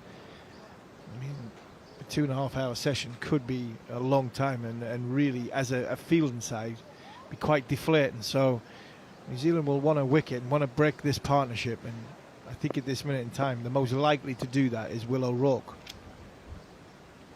Here is O'Rourke again, bowls. Oh, that's a searing bouncer. That is quick and hostile and straight for the chin. And I must say that Jacob Bethel has played that brilliantly. To get out of the way of it, and he's had to do a bit of a limbo. That's very, very good ball. That's 147 kilometres an hour. It's perfect length. It's hostile. It's nasty, and it perhaps is a sign of a bowler coming towards the end of his spell. Yeah, absolutely, and it is a good ball. I think if he gets that just a touch straighter, then he's in business, because I think it was always just outside and it was going away from Jacob Bethel, which made it easier to get out of the way. Another good one. Follow-up delivery, beats the edge, full and straight, just on off stump, outside off stump. O'Rourke now turns again. He's as I said, he's been really good at keeping his emotions in check, and he's not boiling over by any means, but he's allowing his frustration to become obvious. Many thanks to Gary Morgan, and here are those numbers. How many England batsmen, Harmy, do you think have scored 50s in their first 3 Test matches for England? Oh, wild guess. 2. He's the 6th. 6, yeah. I have a confession to make. Here is O'Rourke down the leg side, and there's no run. Sorry, in their first Test match? Or in first three three Test 50s matches. in their first 3 Test matches. And then my confession is that I don't know who Spooner is. I suspect that was sometime around the turn of the last century. You commenting? Shut up. Spooner, Percy Hendren, Sutcliffe, Dennis Compton, and Ian Bell. It's quite some achievement, I think. The most the most consecutive Test matches in which a batsman has scored 50 from debut is 5, and that was David Steele. So it's quite a list. Gary's going to tell me who Spooner is now. I'm going for Charlie Spooner. Did Harry Brook not get 50 in each of his first 3 Test matches? I'm pretty sure Gary will. I'm pretty sure Gary would have included him if he did. It's a drinks break here at Seddon Park in Hamilton, and England have reached it unscathed. Still 2 down. They were 2 down overnight, 18 for 2, still 640 away from victory. Both openers out yesterday, Zach Crawley and Ben Duckett. Now Jacob Bethel has reached 50. Joe Root is on 38, and it's been a really absorbing. But I mean, New Zealand are going hard, Harmy. There's nothing laid back or presumptive about their approach. They haven't turned up here just expecting England to roll over. They've gone hard. Matt Henry's bowled really well, as he has done throughout the series. O'Rourke has gone hard and quick. They are pushing. They are, and it's like Root and Bethel know they're in a real contest in this first hour and a half. Absolutely, and I think that's the respectful nature of the way Root and Bethel have played, each ball on its merits. And the beauty about this side, we've said for so many times that they look at what's in front of them. They don't worry about what's happened behind them. They don't take in consideration of what happens behind them. It's about how they see the game in front. And there's the masters out there, isn't he? Joe Root batted beautifully. He's 38 off 48 balls. The young pretender alongside him, 50 off 69. They've been respectful when the ball's been in a good area.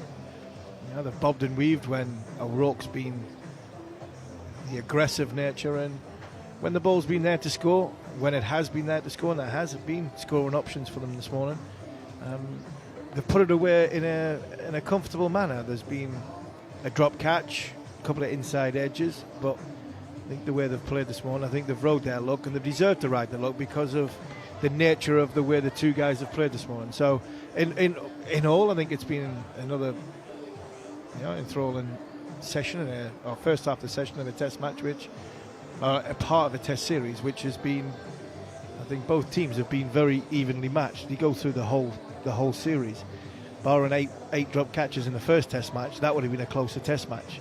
England obviously ran rampant in Wellington, and New Zealand have been on the front foot here. So I think as the series has gone on, man, as was expected when we first came out here, that it was going to be a close series by two teams who are evenly matched. I think it's proved that case on cricket and ability with a glaring omission of the drop catches in Christchurch. It wasn't Charlie Spooner, it was Reggie Herbert Spooner, who was born in 1880 in Litherland in Lancashire. He was a right-handed batsman, so it was at the turn of the last century that he made 50s in his first 3 test matches. And Gary says that Harry Brook managed 3 consecutive innings of 50 plus, which is a different stat, rather than 3 consecutive test matches. So drinks have been taken, and well appreciated, I think. It's a warm morning, although there is a refreshing breeze blowing across the ground. Sweep shot, Mitchell Santner back into the attack, and Joe Root sweeps and misses. Nicely taken by Tom Blundell, who whips the bails off, but Root's back foot remained very firmly in the crease. Bethel 50, Root 38, 106 for 2. It's been a really good contest. Fascinating to watch. There's been nothing given at all. No pressure relenting from New Zealand. Diving stop as Root sweeps once again. There's a dive at deep backward square leg, but in vain as Rachin Ravindra has to pick the ball up from behind the foam triangles, the boundary, and ricocheted into the LED advertising boards. Once again, Rachin Ravindra finds himself in Devon Conway land, all by himself on the deep backward square leg boundary. He's been taking selfies on behalf of young fans. Another sweep shot from Joe Root, this time to the right of Rachin Ravindra, and it's 4 more. Well, again, it is a sign that sometimes you identify, as Anton Devcic was saying, which bowlers are bowling really well, and just let them have a spell. And that's what they've done with Will O'Rourke, and they've decided to take the attack to Mitchell Santner. Yeah, and it's the line from Santner. Santner's just straying onto sort of leg stump from around the wicket in that angle there. It's not coming back, so Joe Root's going to the sweep shot. He's played it perfectly the last two deliveries. And now it's straighter from Santner, and just a little shorter, and Root pushes forward defensively. So the stationary catches, short, backward short leg, slip, catching cover, or sort of shortish mid-off, that's the skipper Tom Latham. Backward point cover, deepish mid-off, mid-on, deep backward square leg. Santner in again, and whipped away by Root, this time in front of square on the leg side. It's Tim Southey who has to chase, and I laugh because he's like an old diesel tractor there. He just took a little while to get into his running, get the engine started, and in fact Rachin Ravindra runs around from deep backward square leg to field, and they've gone through for 3. Typical Root, given, especially from a spin bowler's point of view, giving the fielders a little bit of a run around. Got Ravindra moved probably 20 yards to his right hand side, and then just comes out of his crease, clips it down, clips it into the vacant mid wicket area, and makes him run 60 yards to chase it to his left. Here's Santner once again, and last ball of the over, defended by Jacob Bethel. He's 50. Joe Root is 49. John Norman will have the pleasure of describing his, what is it, Harmy? 71st 50? I'll check. It's 117 for 2. More from Harmy, then it'll be John Norman. Yeah.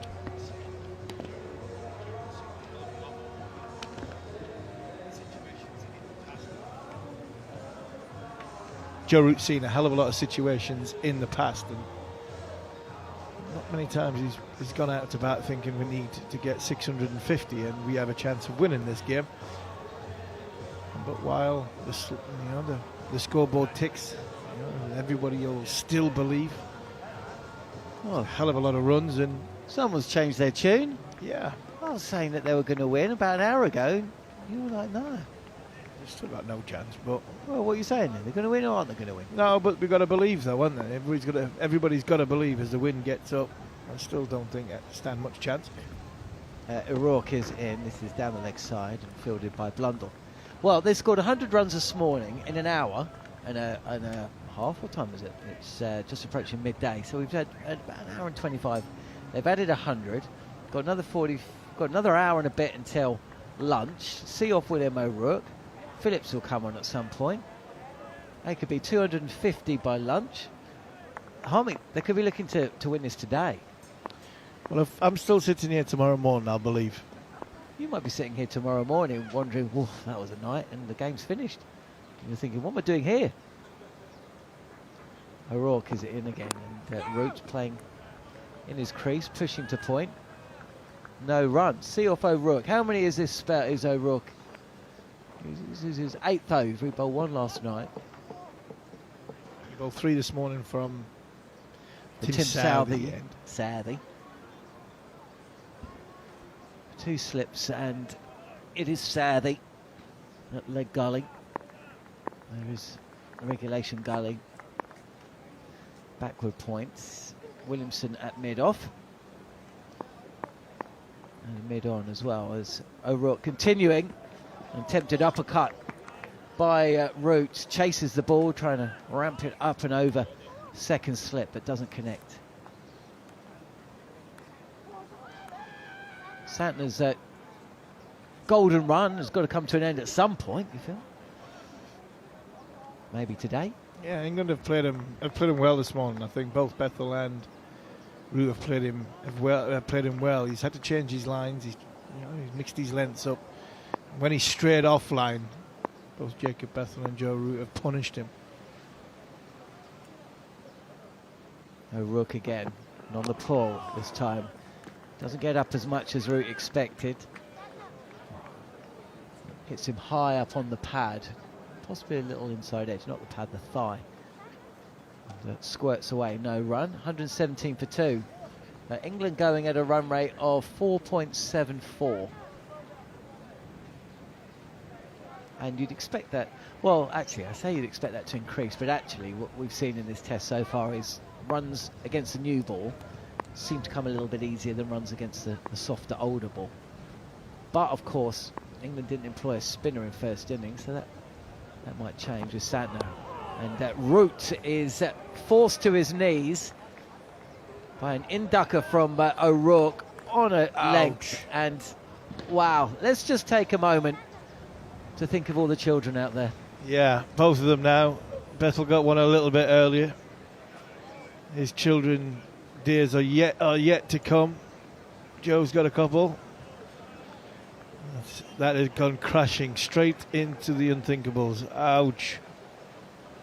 That's just not funny. There's when a mountain happens. range in the South Island called the Remarkables. Remarkable. And that was the unthinkables. Yeah. That is hilarious for everybody else. Rian Ahmed's run out with a drink. Physio sat still thinking there's really nothing I can do if I come out there other than to try and help you breathe. Yeah, pick you up from underneath your armpits. Okay, Root's ready to go. And O'Rourke, who's bowling a hostile spell here for the 3rd time in the over. Root attempts a pull shot.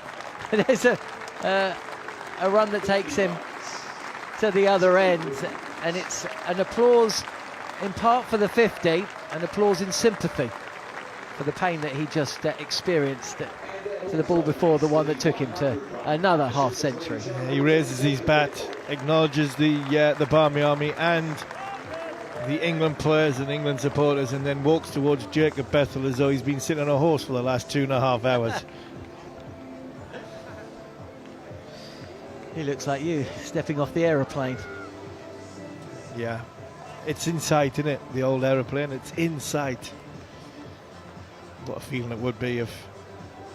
Yeah. Well, it'll be England's greatest achievement. And you asked the question before, which one do you think's the best achievement, 3-0 or in India, or chasing 650 to win a test match? I know we're 500 still, 500 to go, but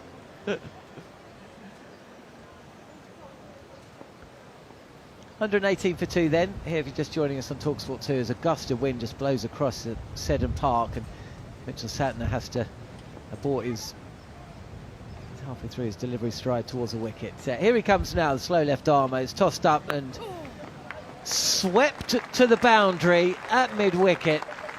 1 bounce 4 for Joe Root. It was a full toss in the end. And Root moves to 54. He's level with... actually, no, he's gone past Jacob Bethel. And the score moves on again, 122 for 2. This wind isn't going to help the New Zealand bowlers much. no, it's going to be a little bit off-putting for the bowlers because it's a crosswind. Mitch Santner's trying to hold himself up. He's obviously bowling into the sort of hard yard end.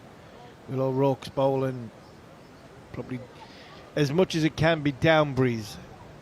It's coming off his right-hand shoulder, but Santner, with the wind the way it is, he's having to throw it into the wind, or bowl it into the wind. He's not throwing it, bowl it into the sort of wind to try and get it to hold. But it's not giving them any assistance when it comes to drift point of view, because he's going into the wind. Santner again, quite wide of the crease, angling into the right-handed Root, comes forward and defends in and around off stump, no run. So just one man out on the boundary, deep square leg. Apart from that, almost like a ring field with a slip and a catching cover, backward point, a deeper cover, mid-off, about halfway back. Root is beaten this time.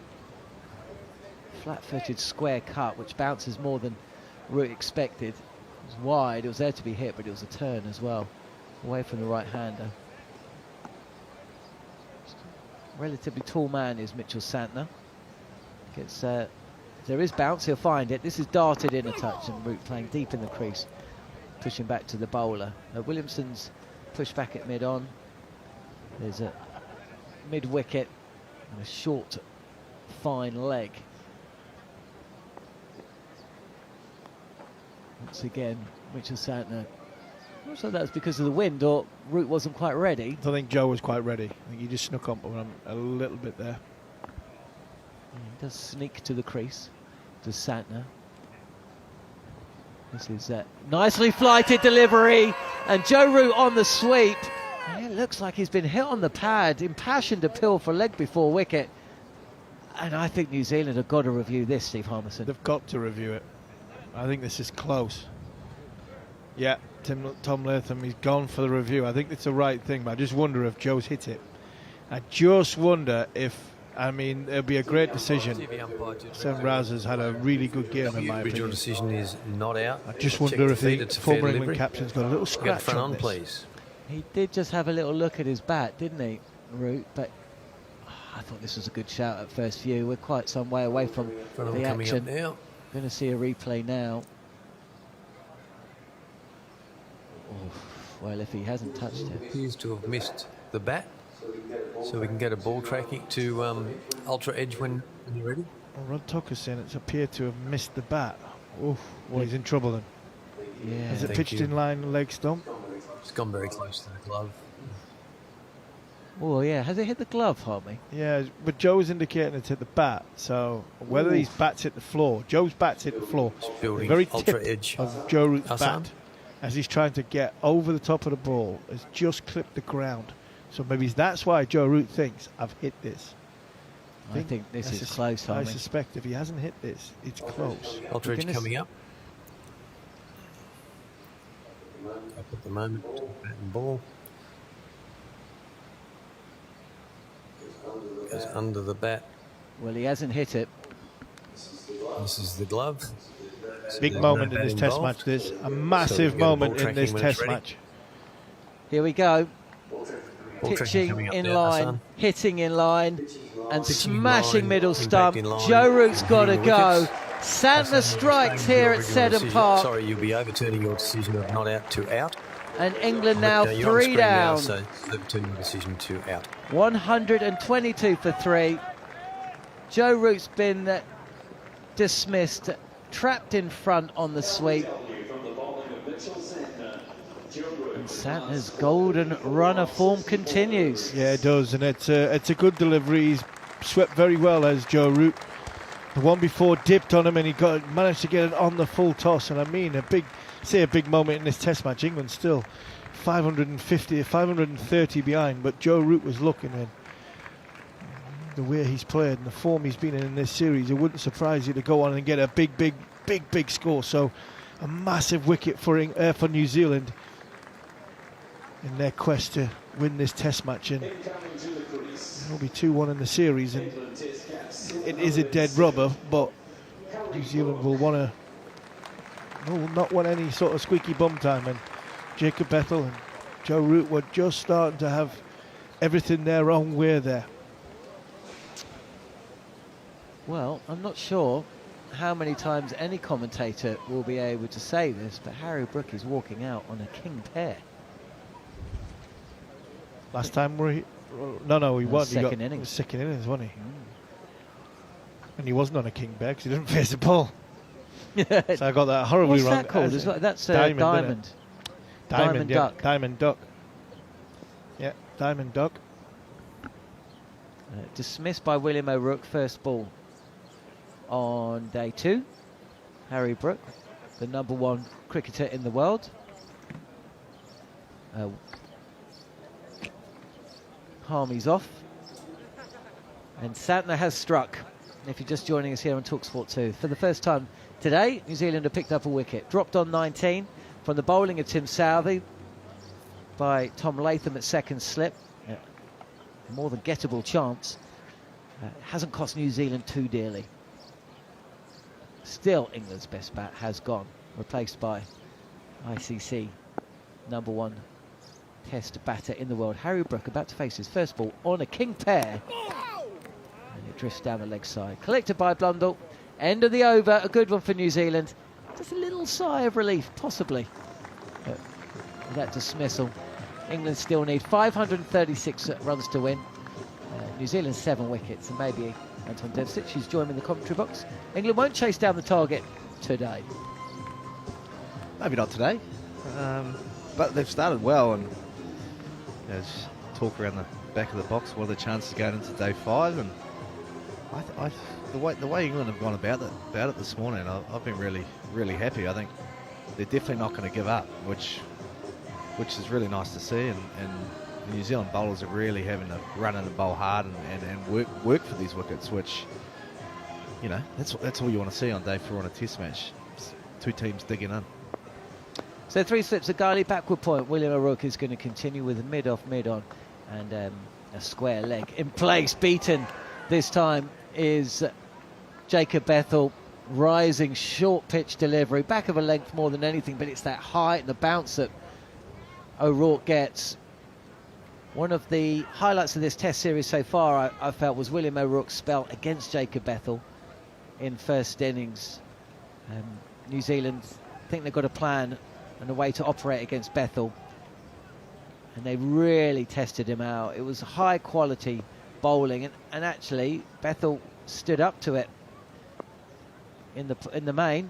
He got a really good ball. He got more than one good ball. He got a lot of good deliveries, forced to play there. Williamson Fields at mid-on. Nathan Smith as well. There was a good little battle going on between those two. They made their debuts at Christchurch, and Smith got Bethel out on a couple of occasions, but actually was hit for a few runs as well. So that was a good battle. But O'Rourke to Bethel in first innings, to me, Anton, was excellent cricket. Yeah, just going on from the Bethel thing, he actually held his own for a long period of time, and at the end of the day, he got caught at point. It wasn't like that, hit the shoulder of the bat and it went through to the keeper.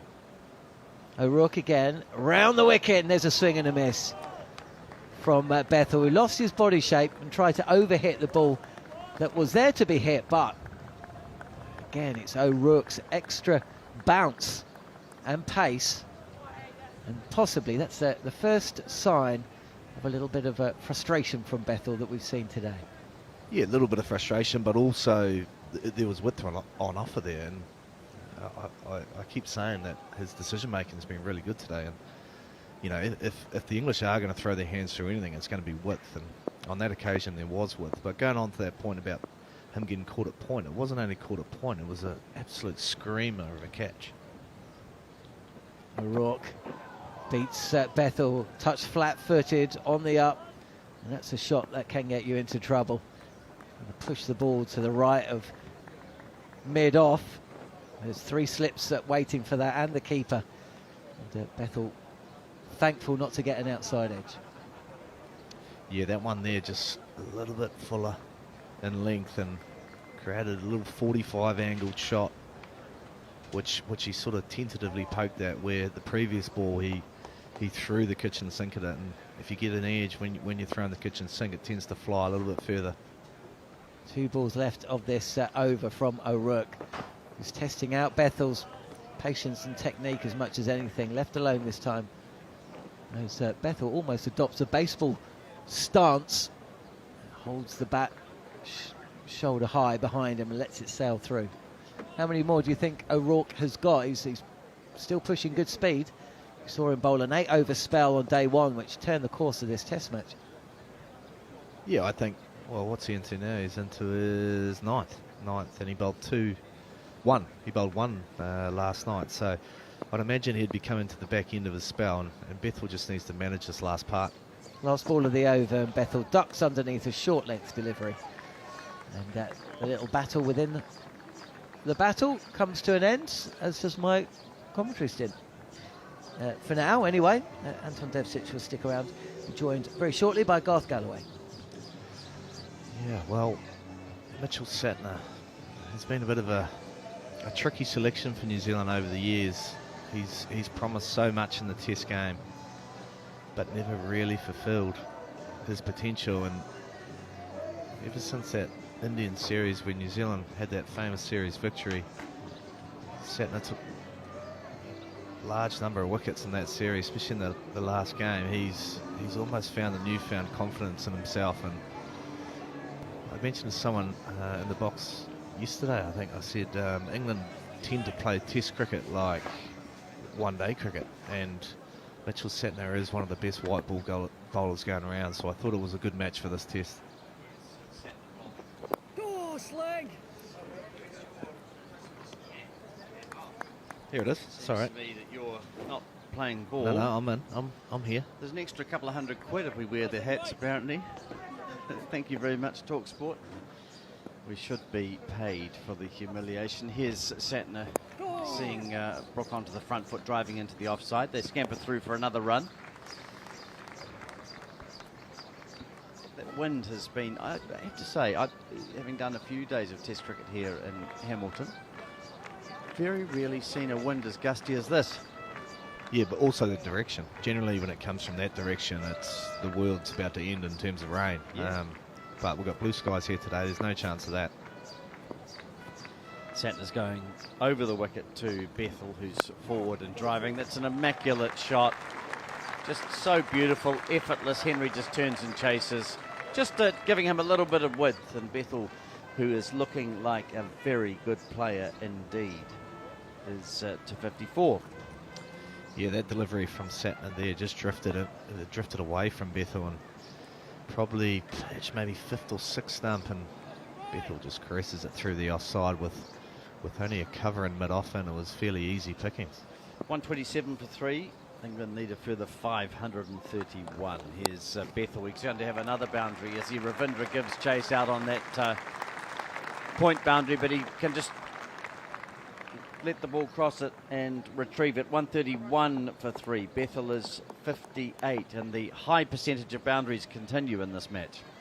Yeah, I'm not totally convinced about this field as we just see a field change now. The reason why they had one cover and a mid-off, and then the deep backward point on the boundary was quite a considerable margin behind point, and that was due to Bethel playing the reverse sweep early in Santner's spell. Santner has a first slip, Mitchell, and then a short leg and a short mid-wicket in the form of Tom Latham Bethel is pushing into the offside. Santner races out to cover to ensure that no run is taken. They've clearly identified a few footmarks outside Bethel's off stump because they're trying to get him to play into that cover region. And generally when left-handers play into the covers, it creates a gap. So gap between bat and pad. So they're obviously looking to exploit that part. Santner flights that one. It's looped up, and Bethel has to wait for it as he sweeps. He's turned it onto the boundary at backward square leg. Blundell removes the bails, but no suggestion that there's been a run out. Bethel is quick between the wickets.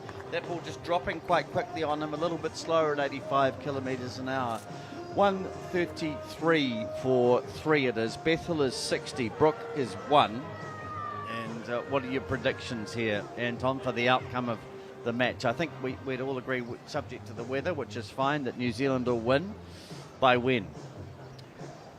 I'm a little bit more optimistic with England's chances. Although I don't think they can win, I think the way they've started this particular innings, and obviously asides from last night where they lost the 2 openers, they've been really measured. They've been aggressive, but they've been really selective with what they're playing, and I'm sure they'll have a little bit of fun later on in the day, but for now they're just pretty content with respecting the balls that they need to and punishing the ones that offer them, I guess, a little bit of width. And O'Rourke's probably going to be into his last 1 or 2 overs here, so he's the big threat for New Zealand. Well, they've scored 115 runs this morning. We've got a longer session starting half an hour earlier, and this is not measured, Anton Devsich. Brooks given away his stumps as he so often does, stepped away to leg, swashed at the ball and missed it. Yes, wow, that woke us up. That woke us up, all right. Yeah, he's given himself room there, and Will O'Rourke's just smashed a hard length outside off, and if he connected with that's going on to Seddon Road. So O'Rourke, you're just thinking this might be the last one. They've got to look after him, haven't they? It's that real balance between wanting to take wickets and thinking we could be here for a long time. I think Harry just needs to maybe just read the situation of the game here. He's deep into his spell, and there might be another bowler coming on very soon. Absolutely. As O'Rourke bowls and Brook plays to Ravindra at mid-on. When I say that, though, I haven't been a part of the England camp last year. I know that type of language never gets talked about. It's more about taking the positive option, and I guess what's going through Harry Brook's mind is how do I get off to a start and get a tempo that I'm comfortable moving at. Well, they've scored 118 runs this morning, 115 runs in 105 minutes, and we've seen some really elegant shots. There hasn't been aggressive slogging. He's out, Brook's gone. For the second time in the match, the #1 batsman in the world falls to Will O'Rourke, a ball which climbed on him. He's taken the edge of his bat, and Mitchell takes the catch at slip. Brilliant bowling from O'Rourke. England in trouble, 133 for 4. Again, Will O'Rourke hangs out in that corridor just outside off stump where we saw those cracks before play, and that one there reared up off a length. It was slightly shorter than the previous delivery, but it took Harry Brook high on the bat and may have even got a little bit of glove, which went through the first slip, and it was a relatively easy catch for Daryl Mitchell. Ollie Pope is now doing some stretches down on the boundary, making his way out, looking up to the sun, seeing what the light is like. 133 for 4. Well, O'Rourke has been remarkable, really. New Zealanders are, I think, entitled to be excited by what they see in Will O'Rourke. The ball before that, 151 kilometres an hour. This over, 148, 151, 142. That ball short of a length, and the shorter ones tend to register at a slower speed on the speed radar. But it really hurried Brook up. He followed it. He was induced into the false shot. He was caught at slip. And when you think that Brook has been the #1 player in the world in terms of the ranking, he scored 100 in Christchurch and 100 in Wellington. In this test, he's faced 7 balls, and O'Rourke's got him out twice. Yeah, and adding to what Will O'Rourke's pace is, he actually moves the ball both in the air and off the wicket, which sometimes can make it feel 5 to 10k faster than what it actually is. I mean, this pitch in particular, it's not behaving. It's not behaving true, but it's not a bad wicket. Saying that as well, but just with that little bit of variation off the wicket, makes life tough even for the best of Test cricketers around the world. Here's Pope facing his first delivery from O'Rourke. It's full. There's an appeal for LBW. The wicket keeper and Slips joined the appeal only after O'Rourke had roared at the umpire. I think there's a feeling that it's moving down leg, or has Pope got a long way across his stumps? It's 153 kilometres an hour. No wonder he's missed it. That's a lot closer than what I first thought. I think Ollie Pope has gone across his stumps a little bit. If anything, I think it might be high. TV umpire to director, we have a So they're player going to review review for LBW. it. Ridge's decision is not out. Umpire- I've checked the feed, it's fair delivery. Can we go to front on, please? Rod Tucker. So it's not a no ball. Fair delivery, as you've heard him saying. We're going to go front on now. Now, Adrian. Full delivery, which looks like it's just angling down the leg side. I think it might just be umpire's Here's call, the- in that which will case confirm it'll that go one. in Ultra, favour please. of Ollie Pope. He was well Aldridge bowled. coming up now. Did angle back, but you Got a can gap sort of see between it's hit him bat on middle and and leg ball. with a bit of an So angle. we can go to ball tracking when it's ready. So here's the ball tracking. No bat involved. Pope a long way across in front of his stumps. We'll see. It's either going to be hitting leg or clipping it, which will go in favour of Pope. England Ball tracking. 133 Adrian, for 4. Here's ball ball tracking tracking coming up now. now. Pitching outside off, impact in line, and wickets umpire's call, so you'll stay with your original not out decision. Zach Crawley again Let you know will be when pulling you're on his hair out. screen. Stay Well, with your you know, no out it's decision. fair enough. signal It's that now. margin for error, isn't it, that the system allows? And I had a fair degree of sympathy for Crawley heading off yesterday, but it is what it is. If you're given not out on the field, then you get the advantage, don't you? It's trying to convince the umpire with the initial result.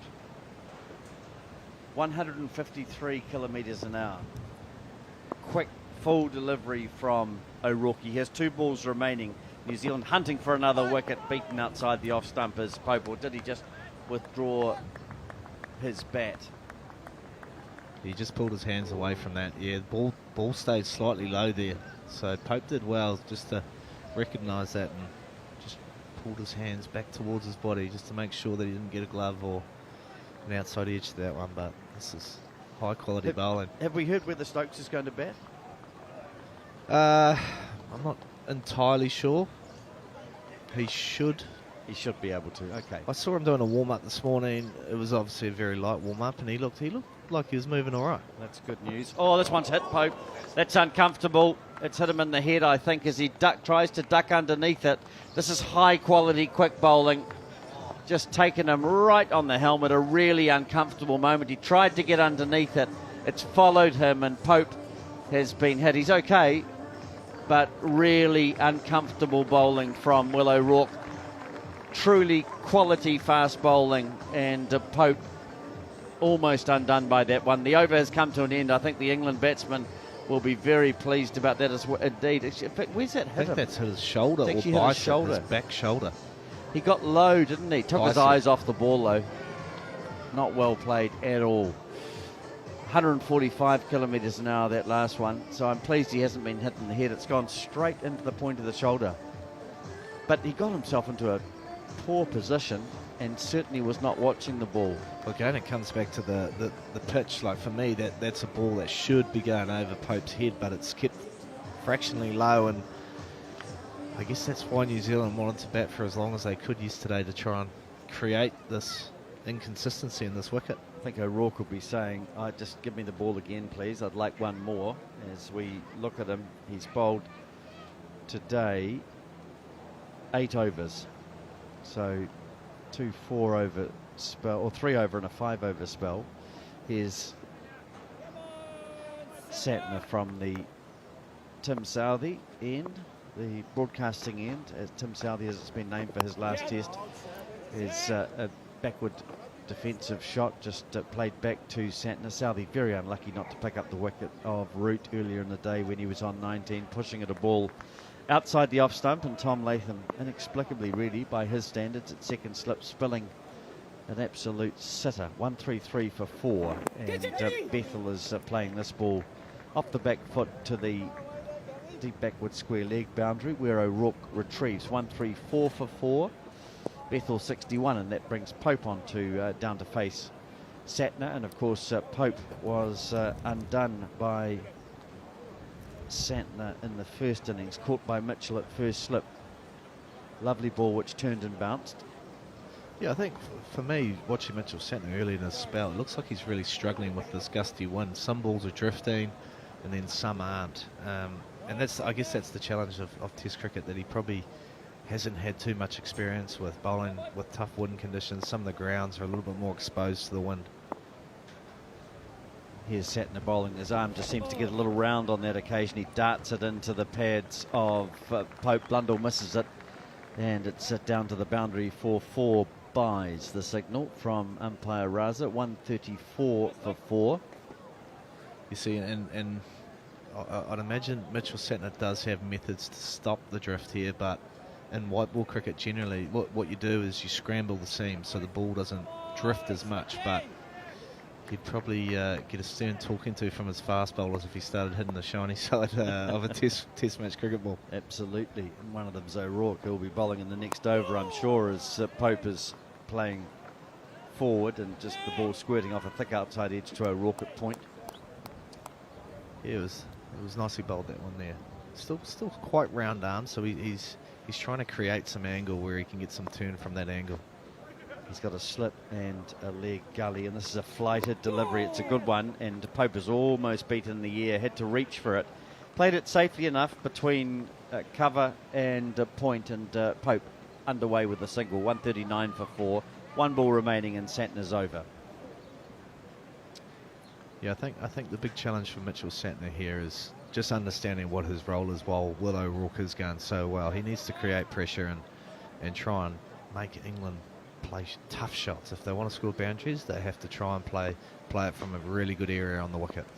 Santner's over the wicket to the left-handed Bethel, who's driving beautifully. Williamson fields well, diving to his right at wide mid-off, but they are able to take 1 run. Williamson is quite deep in that position. 140 for 4 it is. Santner's over has come to an end. 1 for 36 from 6, Mitchell Santner. Henry, 9 overs, 1 for 53. Southey 1 for 20 from 5, and O'Rourke, who's been absolutely splendid and menacing, 1 for 23 from 10. The England scorecard, Crawley and Duckett out yesterday for 5 and 4 respectively. Today we've seen Root LBW to Santner for 54, playing a sweep shot and misjudging the length of the ball. He was hit full and in front of the stumps. New Zealand reviewed, and Root was given out. And then Harry Brook, who just lasted 6 balls, out first ball in the first innings, and on this occasion he lasted 6 before he got a brute of a delivery from O'Rourke. Same bowler in both innings getting him out, and this one just went to Mitchell at first slip off the edge of the bat. Here's O'Rourke bowling again, snorter, which sees Bethel play the ball really well. Watched it but had to get down on his knees, but that's a good example of how to play a nasty bouncer. Yeah, well played from Bethel. The line was tight, it was at his back shoulder, and he's played that beautifully. He's just dropped to his knees, dropped his hands low, let it go through the keeper. Very well directed, wasn't it? Just coming around the wicket, O'Rourke, and it just followed Bethel menacingly. So well played. 146 kilometres now. I find myself looking at the pace of every delivery now. 140 for 4. O'Rourke bowls outside the off stump. Good leave from Bethel. I think what's more impressive with O'Rourke is, people can come into Test match cricket and take wickets, but the calibre of player that he's getting out and in the fashion that he's getting them out in is the impressive part. He's genuinely rushing the best players in the world. He's getting them to play false shots.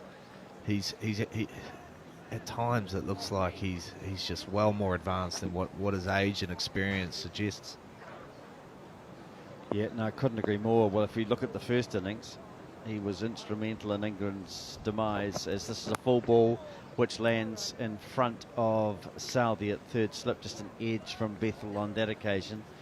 Well, he picked up Bethel for 12, Root for 32, and then Brook first ball in the first innings. And here today, he's picked up the vital wicket of Harry Brook, 1 for 23. But really on another day, and we've said this often about O'Rourke during the series, it could be 3 or 4. Yeah, it could be. Yeah, and don't underestimate what he's doing for his bowler down the other end. He's creating opportunities for them also.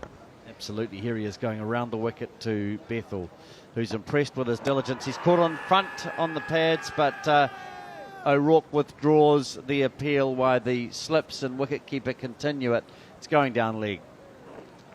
Yeah, that one, his natural shape is away from the left-hander, and that one just held its line.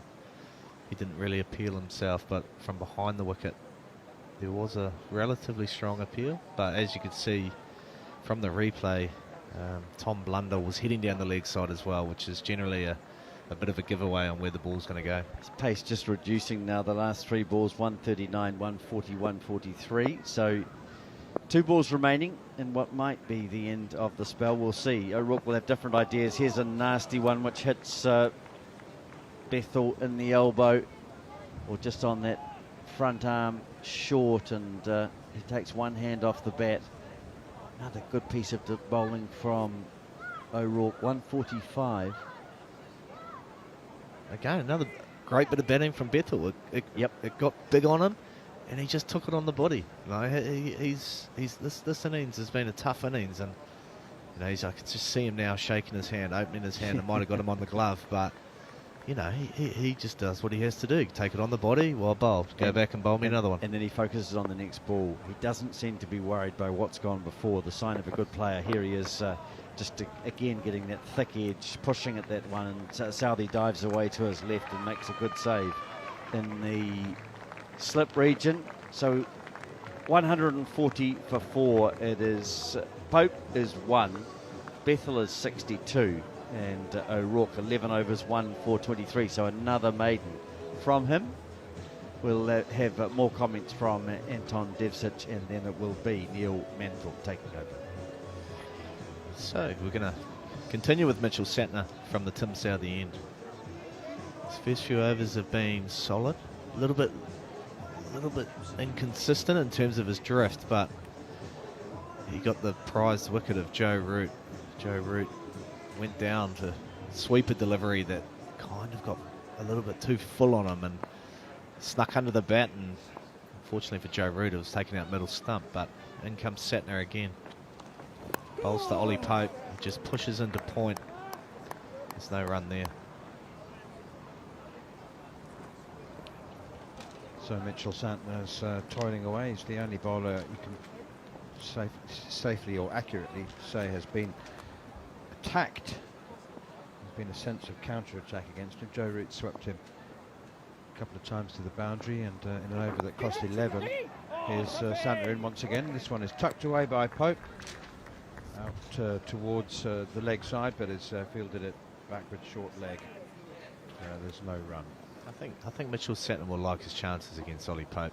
He tends to push the ball relatively hard, and then if he can get one to drift, he's got a chance of hitting him in the pads as well. Pope forward, and this one does hit him on the pads, but only Tom Blundell thinks that there might be an LBW. It's a very speculative and polite appeal. Hassan Raza doesn't respond verbally, just a little shake of the head. 140 for 4. 2 men out today. Joe Root for 54, Harry Brook for 1. Santner and O'Rourke, the successful bowlers, as Ollie Pope is again forward and steering this one behind square on the offside to backward point, fielded by O'Rourke. Is O'Rourke done? No, he's bowled 10 overs. Yeah, I'd imagine he's done, which for me, that's the reason why I was a little bit disappointed.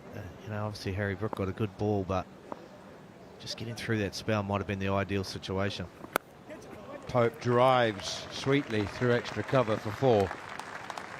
There's a chase on momentarily for Will Young, but in fact that's the captain, Tom Latham, but he realises very quickly that the ball has beaten them. No, it's Glenn Phillips, got it right in the end. 144 for 4. Ollie Pope with his first boundary is up to 5. It's quite an important innings this for Ollie Pope. I know we sort of joked about England sort of might be all over at some stage today, but it's a very important innings for him, I believe. Pope is forward, steers that one out to extra cover, and that is Latham who fields. Just before you go, 66 and 77, those innings are sort of middling, but more importantly, I think, the more important measurement, I think, of Pope's contribution on tour in the first 2 Test matches was partnerships of 150. England were 40 for 4 and 70 for 4, and he came in at 6 and put on 150. So I think it's underappreciated by people who watch players, but players understand the importance of partnerships, right? So 2 partnerships of 150, I would say that was a good tour for Ollie Pope. And I think he's looked, and I'm not the only one, much better at 6 than he has at 3, to be honest. I think far less skittish, more relaxed, older ball. Here is Will O'Rourke, he's not done, and this one is steered away by Jacob Bethel nicely between third slip and gully, and down to the unguarded third boundary for 4 by Jacob Bethel. He's 66, Ollie Pope is 5, 148 for 4 England.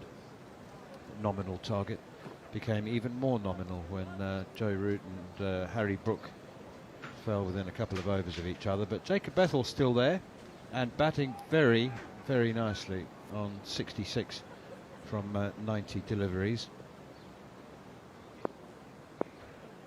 Here's Will O'Rourke. This is his 11th over this morning. His bowls a bouncer, and Bethel chops it away beautifully behind square on the offside, back-to-back boundaries. This is a big effort, this, from Will O'Rourke, and you almost get a sense that possibly too many eggs are being put into this spell, into this basket. How well is he going to come back? Katie Martin is alongside me. How's it been going in the television commentary box, Katie? It's funny how 2 commentary teams can go off on different tangents, can't they? You can be talking about completely different things on television than we have been on radio. Well, they did, because I love doing my Hawk, and I don't know if I said this yesterday. They said, oh, I don't know how you do radio because you love Hawk so much. Short and hooked away by Bethel, and doesn't get hold of it at all. Did that come for the splice of the bat, I think? And it's just lobbed up gently behind square on the leg side, and they trot through for a single. Because we do. Well, I just said there's so many wider-ranging topics than just cricket when you're on radio, so it suits me because sometimes my brain goes faster than so I've already had a conversation in my head, so then I've halfway started through a sentence on TV and people are like, what is she talking about? But it made sense in my own brain, whereas I have time here to be able to backtrack and go through a process. You know, when you say something and people are like, how did you get to there? Oh, well, do you want me to explain? And then 20 minutes later you've got to that end point. Let me backtrack. Yeah. Here is O'Rourke once again, and steered away by Ollie Pope behind square on the offside. And there is also the hazard of working in 2 different commentary boxes, and but you get to day 4 and you're not quite sure who it was you had the earlier conversation with, whether you said it in that box or this box. I did have that in Wellington where I've sort of relaxed a little bit more, just to look, if you repeat yourself, it's all that happens as you get older. You repeat yourself and someone reminds you that you've said that somewhere else. But I've appreciated you guys having me in radio and telling different stories as the days have gone on. Here is Will O'Rourke once again. Up to the crease now, bowls, and Bethel whips it away beautifully on the leg side. That's a very, very fine shot. Yeah, you know what they say about radio and TV? I'm often asked, what's the difference between radio and TV? And I always say, twice the work for half the money, radio, but I'd take it every time.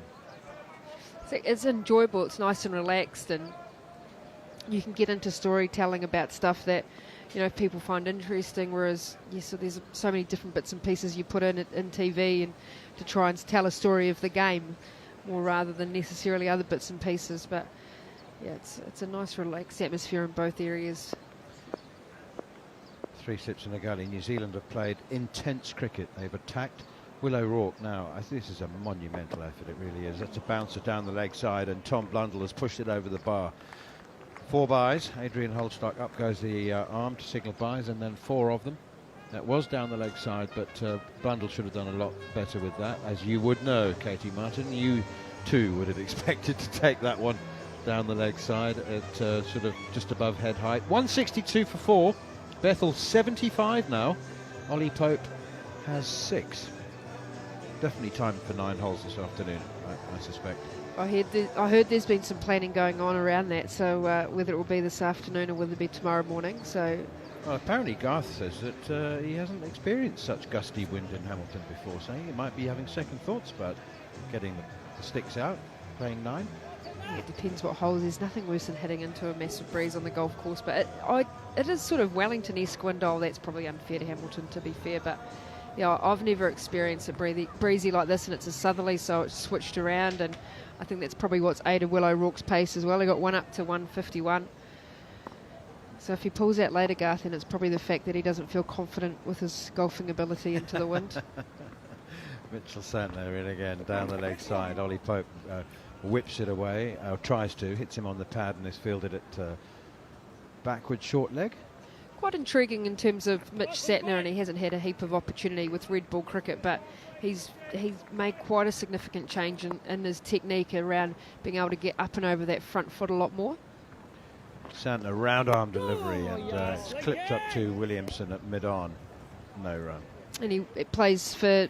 We play for Chennai Super Kings in the IPL, spent a lot of time with Jadeja, who we know is such an outstanding all-rounder in the game as well, and just learnt so much about little tweaks in terms of his action, and a lot of what he learnt from white ball he's brought into red ball cricket. Santner in once more, and forward comes the batsman, pushing it defensively out on the offside. Ollie Pope, Jacob Bethel going very, very nicely indeed. Just the 6th Englishman to score 50s in his first 3 Test matches from debut, and well, after his 96 in Wellington, he might just go a little bit further than a half century. That one is chopped off the back foot by Ollie Pope to cover.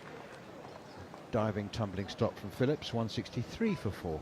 Well, there's half centuries in the second innings as well, so he's sort of, as I guess the game goes on, he's sort of got better and better. He's learnt what he may have done in the first innings, and yeah, well, you sort of feel like both these players out there in the middle. Is that the selection dilemma at the moment for England? It's hard to know. Here is Mitchell Santner in once again. Forward comes Bethel and pops it into the covers. Nobody there. Trots through for a single. So good workmanlike innings this from Jacob Bethel. What did you make of Kane Williamson yesterday when given the opportunity to commit himself to Test cricket indefinitely, or at least in the short term? Yes, I'm definitely going to play on next year. Not doing so. He said, "Oh, it's so long. It's so long away. You know, it's so long in the future." He spoke about a lot of exciting white ball cricket coming up.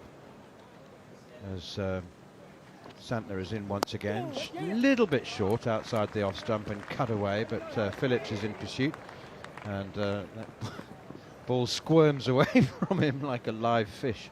He just thought he had it, and it jumped out of his hands, and he had to go and fetch it, allowing them to come back for another run. 34 overs gone, 166 for 4.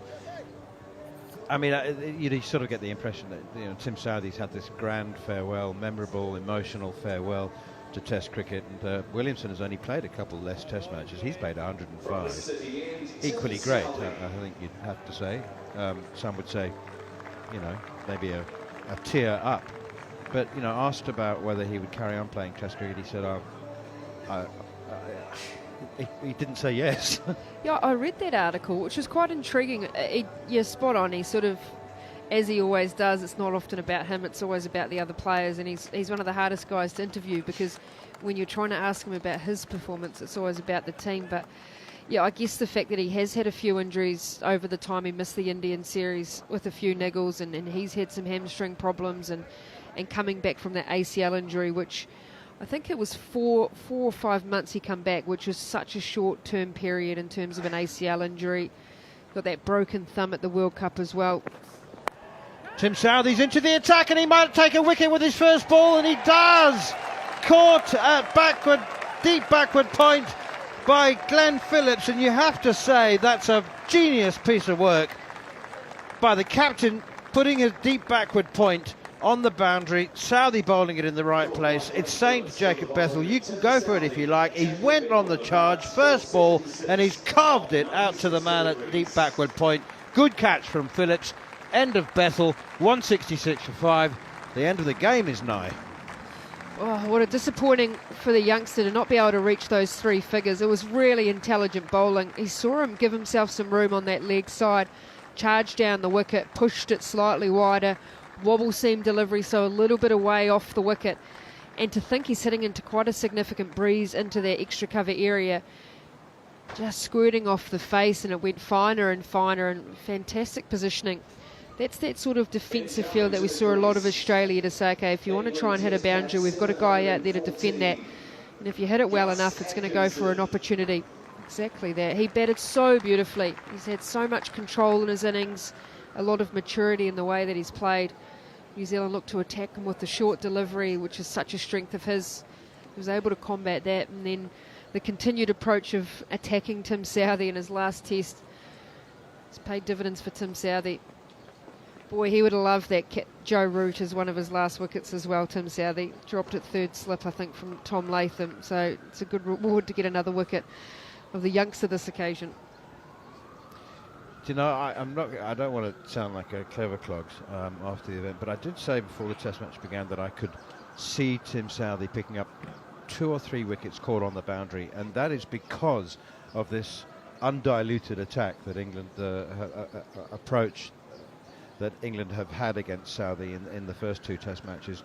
And Southey knows that what's coming, and I could picture him putting men strategically on the boundary and having batsmen caught there. Gus Atkinson's the new man, so no Ben Stokes. That one is driven back to Southey. The news from the ECB from the England cricket team liaison manager Danny Rubin was that Ben Stokes would bat if required. So I would be interested in how you would define what would define a requirement in this situation. If you're Ben Stokes and you get the opportunity to bat, and if I'm a New Zealander out there bowling to Ben Stokes on one leg, we've seen it in his career other times where he can just stand there and whack it. Here's Southey again, short, pulled by Atkinson out towards Rachin Ravindra at deep mid-wicket, and he's off the mark with a single. I don't think there'll be as much will from the crowd as to when they wanted Tim Southey to come out and hit sixes, but there'll definitely be a will to say, come on Ben, just give us a little bit of entertainment, that's what you're about. He's sort of like Robbie Williams, isn't he? The old DJ, the entertainer. He's got a new movie coming. Are you a Robbie Williams fan? I am latterly. Yeah, I wasn't sure in the early part of his career, but I think he's maturing brilliantly, isn't he? He can do everything. Short and cut by Ollie Pope, straight to backward point Phillips Fields. I think he's one of those people that can play sort of any kind of role, and I think very few of his fans realise what a genius he is. How many different styles he can sing in, that he writes, he produces, he directs. Danny White-Hodge, who's the England women's cricketer, she is good friends with Robbie Williams actually, and when he was playing in Spain, I think it was, she knew that his manager, and he said, we've got a few tickets, come out the back, so they did. Here's Southey again, and Ollie Pope pushing it into a gap at cover. Phillips runs around, they go through for a single, 167 for 5. And they waited for a couple of hours to meet him backstage, and he took too long, and they're like, well, look, we have to get back to our hotel, and then about an hour later, she got a message from Robbie's manager and said, here's an address, he wants to meet you, come here. And they spent 2 days at this mansion with Robbie Williams, partying with him, playing table tennis, playing pool. He just walked around in this Gucci outfit the whole time. She said it was the most incredible 2 days. And so now every single time that he's in town, she always gets backstage passes to Robbie Williams. Southey in again. Oh, beats Atkinson on the inside edge, taken behind by Ollie Pope. I love a good backstage story, especially when it takes you by surprise. There I'm thinking, we can only spare 20 minutes because we've been waiting 2 hours for you, Robbie. And there you go. Oh, they spent 2 days. The backroom pass lasted 2 days. More from Katie Martin, and then John Norman will take you through to the lunch break. There's a few stories about England women's cricketers and the rock star life that they live, a little bit more than New Zealanders. Charlotte Edwards was actually in Perth and got invited from the Rolling Stones to go to a concert, so she went backstage with them as well. So I think maybe it's an England women's cricket thing to be able to meet the superstars of music. I'm going to be honest with you, Katie. I've just been deep in conversation with my production team. So what on earth have you and Manos been talking about for the last 10 minutes that's led to Rockstar Life? Is it Bon Jovi playing out that's got you... Now you're going to have to unwind my brain. That's not very fair. Okay. Santner continuing from the Tim Southey end is pushed into the covers by Ollie Pope, who moves to 11. Gus Atkinson's batting. Ben Stokes has not walked out onto the field after the dismissal of Jacob Bethel, who slapped Tim Southey to deep backward point. First ball. We were talking about that Ben Stokes is an entertainer, an ultimate entertainer, and then he reminded me of Robbie Williams being an entertainer, and then got onto the story about Danny White-Hodge partying for 2 days with Robbie Williams. Oh, did that happen, did it? Yep. I actually met my favourite American rock star at a cricket ground in New Zealand. Santner's in. This is pushed to mid-wicket by Gus Atkinson, coming in at 7.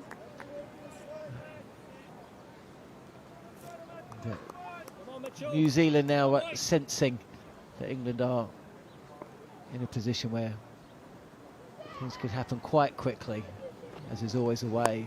Driven with minimal foot movement, but plenty of timing by Gus Atkinson. Strange shot from deep in the crease. Take 4 through extra cover. Atkinson moves to 5. I've told this story before, but I used to listen to a band called the Smashing Pumpkins during the 90s. I do know them. I'm not that young. I'm talking to the listener as much as you, I'm just checking. who might be. Well, I mean, I still feel quite young, but it was 30 years ago now that they were at the height of their powers. Santner again. This is in and around off stump and defended back to the bowler. And yeah, so I was in New Zealand in 2008 at the Basin Reserve. England 2 wickets away from the win that was going to level the series going to Napier. And then the guy comes on the tannoy and says, playing this weekend is Smashing Pumpkins. Santner forward. This is driven by Atkinson. Better looking shot than the 4 that he picked up earlier in the over. A full follow through. Bit of foot movement as well. To the left of extra cover and away to the boundary. 4 more. 177 for 5. So yeah, the guy comes on the tannoy and he's like, coming up at the weekend. I won't do a Kiwi accent. Coming up at the weekend is Smashing Pumpkins are in town. And I knew this, but I had to go to Napier. And it seemed like wherever I was I'd been to Australia just beforehand. Wherever I was in Australia or New Zealand, the Smashing Pumpkins had either played one day before or were about to play one day after I was in town. It was a bit frustrating, to be honest with you. Flatter and pulled away through mid-wicket for 4 more. Atkinson moves to 13. 3 boundaries in the Santner over. 181 for 5 here at Seddon Park as we push towards lunch on day 4. So yeah, so I'm sitting there up on the steps where you and Harmy played your challenge on TV, and the guy goes, yeah, so tickets are sold out, but celebrating his birthday is lead singer on Smashing Pumpkins, Billy Corgan. And I was like, what? Now, to give you an idea, they played at the London Astoria 4 nights in 1994, and I'd been to 2 nights of it. I went to the first night and the third night. I'd seen them at Brixton Academy in 93 and again in 95, and at Reading Festival in 95 as well. So I'm not a massive muso, but I was a big fan. And I'm thinking, what? I'm in Wellington, of all the places, and Billy Corgan, the lead singer of my favourite band in the world, is walking out into the middle during a drinks break. Outstanding. That's absolutely crazy. A wide first slip, there's a 4-slip gully, and this is cut through vacant point with Phillips, I think, coming in from the deep backward point boundary. Similar position to where he picked up the catch that saw Jacob Bethel's innings ended a couple of overs back. So yeah, so I'm like, oh my days. Now, I'd been to Australia the year before, and I'd watched England lose 5-0. So my first overseas test matches that I'd seen England playing, they'd lost all 5. That was 2006-07. 2008, I'm back in New Zealand for the first time, and they'd lost here at Seddon Park. So I was 0 for 6. driven inside edge, back past the stumps and down to fine leg for 4. Atkinson's gone past Pope, his Surrey teammate. He's up to 17, 186 for 5. So I'm at the Basin Reserve. I've seen England play 6 times overseas. They've lost 6 matches, but here they are, 2 wickets away from what was going to be my first win, series levelling win. And suddenly I'm torn between my media duties for TalkSport and trying to find Billy Corgan. So I go up the stairs to the guy who's kind of like overseeing the press. I'm like, mate, Billy Corgan's here. Where is he? So he goes, oh, he's just down there. The little blue stands, like those ANZ stands just to the right of us here. A little, would have been ANZ as well. They've been sponsoring long enough. Push to mid-wicket. So off I go. And Billy Corgan's there. I meet the guy, have a photo. I'm so excited. I'm pulling the stupidest face you've ever seen. Somehow there's a guy there with a copy of one of their albums was called Pisces Iscariot, and he's got an album. Well, how did you know that Billy... Who comes to the cricket with a Smashing Pumpkins CD just on the off chance that Billy Corgan's going to be there? And so, yeah, met the great man, got myself back in position. England took the 2 wickets they needed. And, hey presto, what a day. Did you get free tickets to the concert or anything, or was that just a bit too cheeky to ask? No, pushed to, when I was out of town, pushed to mid-off this time by Atkinson, who stays 17 not out. No, because I had to get to Napier, so I was always going to miss the gig. But I saw it as a sign.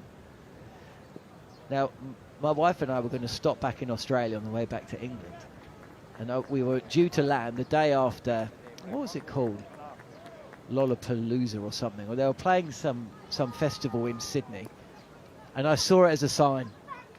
And I said to my missus, not that she was my missus then, forward is Gus Atkinson, and defending this time. So your friend at the time that then turned into your wife? Well, my girlfriend. Okay. My girlfriend. So she was your missus? She was my missus. Well, you don't really say missus. Well, you still say missus even if it's your miss. Oh, even you don't if really say that in miss, England. yeah. Do you not? No. Ah. You do? Katie's been referred to as the missus. No? In your life? No? You would hate it. So it does happen, but you'd hate it. So if your mate had a girlfriend, you wouldn't go to him, oh, how's your missus going? No, definitely not. Pitched up and tickled through the leg side for a single. You wouldn't say that. I don't think so. I think I'd say, how's your insert partner's name? Yeah. Or how's your girlfriend? Or I don't know. I'll revisit. Maybe we. Sorry, say we missus. digressed onto between English and Kiwi. Sorry, as you were. Well, she is a Kiwi, so I suppose I could have called her my missus before she was my missus. Did she make you? Was that the turning point from the miss to be the missus? Was the Smashing Pumpkins concert or not, or the festival? When you know, Katie, right? Well, I'll let you know when I know. Have you got any single friends? Scott. I see. I think I'll introduce you to the producer later. I know, but there's, the crew thing can get complicated. Yeah, mixing work with pleasure can be, probably best to avoid. That's a specific word that rhyme with crew, but I'm sure that you know what that one is. It's something that you drill into things. You just keep talking. Moving on, says Scott, nervously. So anyway, I just got a text from a weird number, do you know? +44. Pitched up on the pads of Gus Atkinson, who seems to have farmed the strike since coming to the crease. Tries to deflect the ball past short leg, but is unsuccessful. Santner's picked up 1 wicket, 157 today, so he's been expensive, but he has picked up the big wicket. Still the big wicket in my mind of Joe Root. Comes in again. So what I did was I moved my flight forward back to Australia, flew back to Australia, landed, dumped my bags at the airport, went straight to wherever the Smashing Pumpkins were playing, and I got there about 10 minutes after they started their set. And I watched them. This is angled in on off stump, flatter of trajectory from Santner, and it's defended up to mid-on. The field is, as you'd expect, with a lead of 471 and 5 wickets to get if Stokes at bats. Catching positions all around the bat as we move towards the lunch break, as Mitchell Santner gets one to bounce and turn, and beats the outside edge of Gus Atkinson's bat by an inch or so. That was a Beautiful delivery from Santner. He got a lot more bounce there than we've seen at times in this spell. As he comes in, he just drags the pace back a little. To try and explain that catch from Tom Blundell behind the stumps, you know, between the index finger and the thumb, how that patch that goes across there has to be now even. Back in the day, I remember Ian Healy, how he used to have that massive webbing. Caught it in the webbing still. There's still enough pouch there. Pitched up and pushed to mid-on. No run from Atkinson. The score remains 187 for 5. We've got about 3 minutes till the lunch break.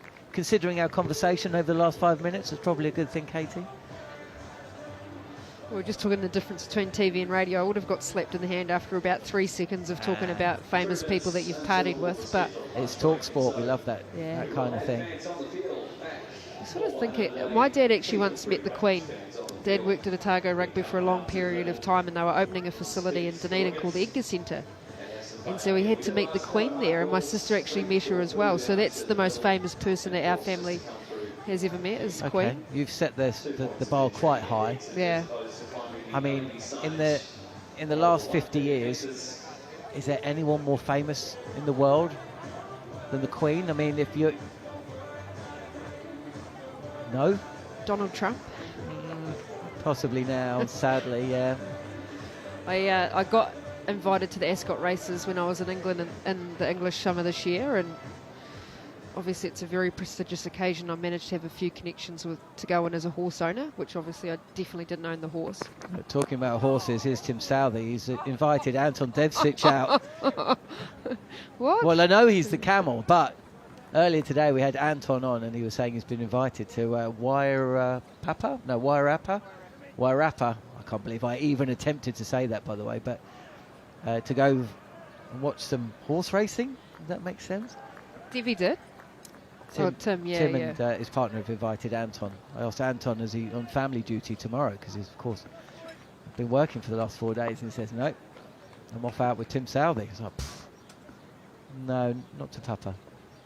This is driven nicely by Ollie Pope, who hasn't seen a lot of the strike in the last few overs, to the left of mid-on, and he comes through for a single. So the pass that we had as part of the owners, you could go down into the area, I can't remember what they call it, but where the horses come back and then they get the sash for the winning and then they get a trophy. Yeah, what's it called? It's not the bird cage, but it's something else. I should know the name of it. If only Rupert Bell was here. Carry on anyway. And as I was up the top, because I didn't know at this point in time, and a few of the people that we were with were down there, and I'm like, oh, there's Camilla and King Charles. Queen Camilla and King Charles, my apologies.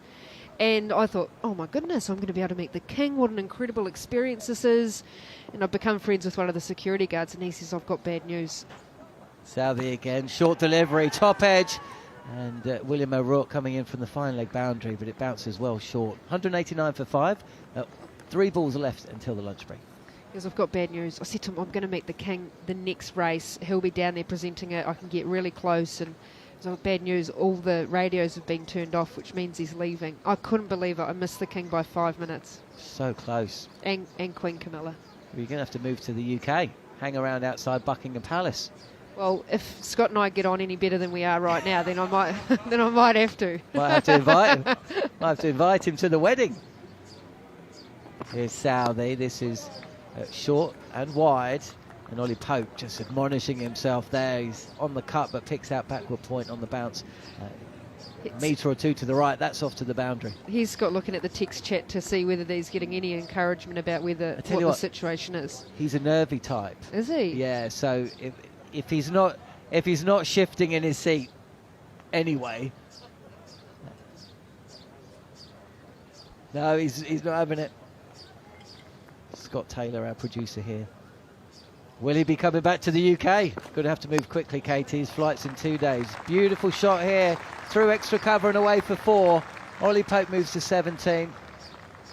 193 for 5. New Zealand still 5 wickets away from winning this final test match of 3. Tim Southey's 3 wickets away from a 5-wicket haul, and the last New Zealander to get 5 wickets in his last test match was Sir Richard Hadley, and he's the one that leads the number of wickets for New Zealand in terms of test match cricket. Tim Southee number 2. So could you imagine just the romance of that, finishing 5 wickets in your last Test match with Sir Richard? Oh, that'd be something, wouldn't it?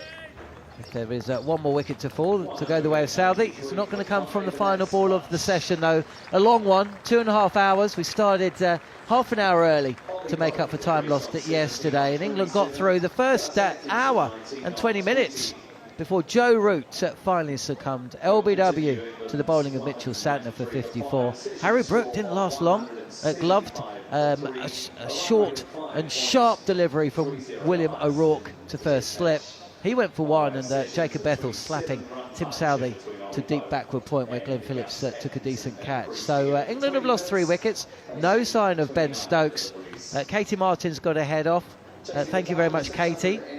And hopefully we're going to get more from Katie in the afternoon session when the players make their way back out onto the field. Ollie Pope unbeaten at the break, surviving a very close LBW shout first ball. Thoughts for Zach Crawley's thoughts would be worth considering after he was given out yesterday to an LBW decision that was even narrower in favour of the bowler. Atkinson is still there as well, 19, 4 fours from him, 3 of them from one Mitchell Santner over. So Pope 17, Atkinson 19, England. It needs to be said, need 465 runs to win, but more realistically, New Zealand need 5 wickets.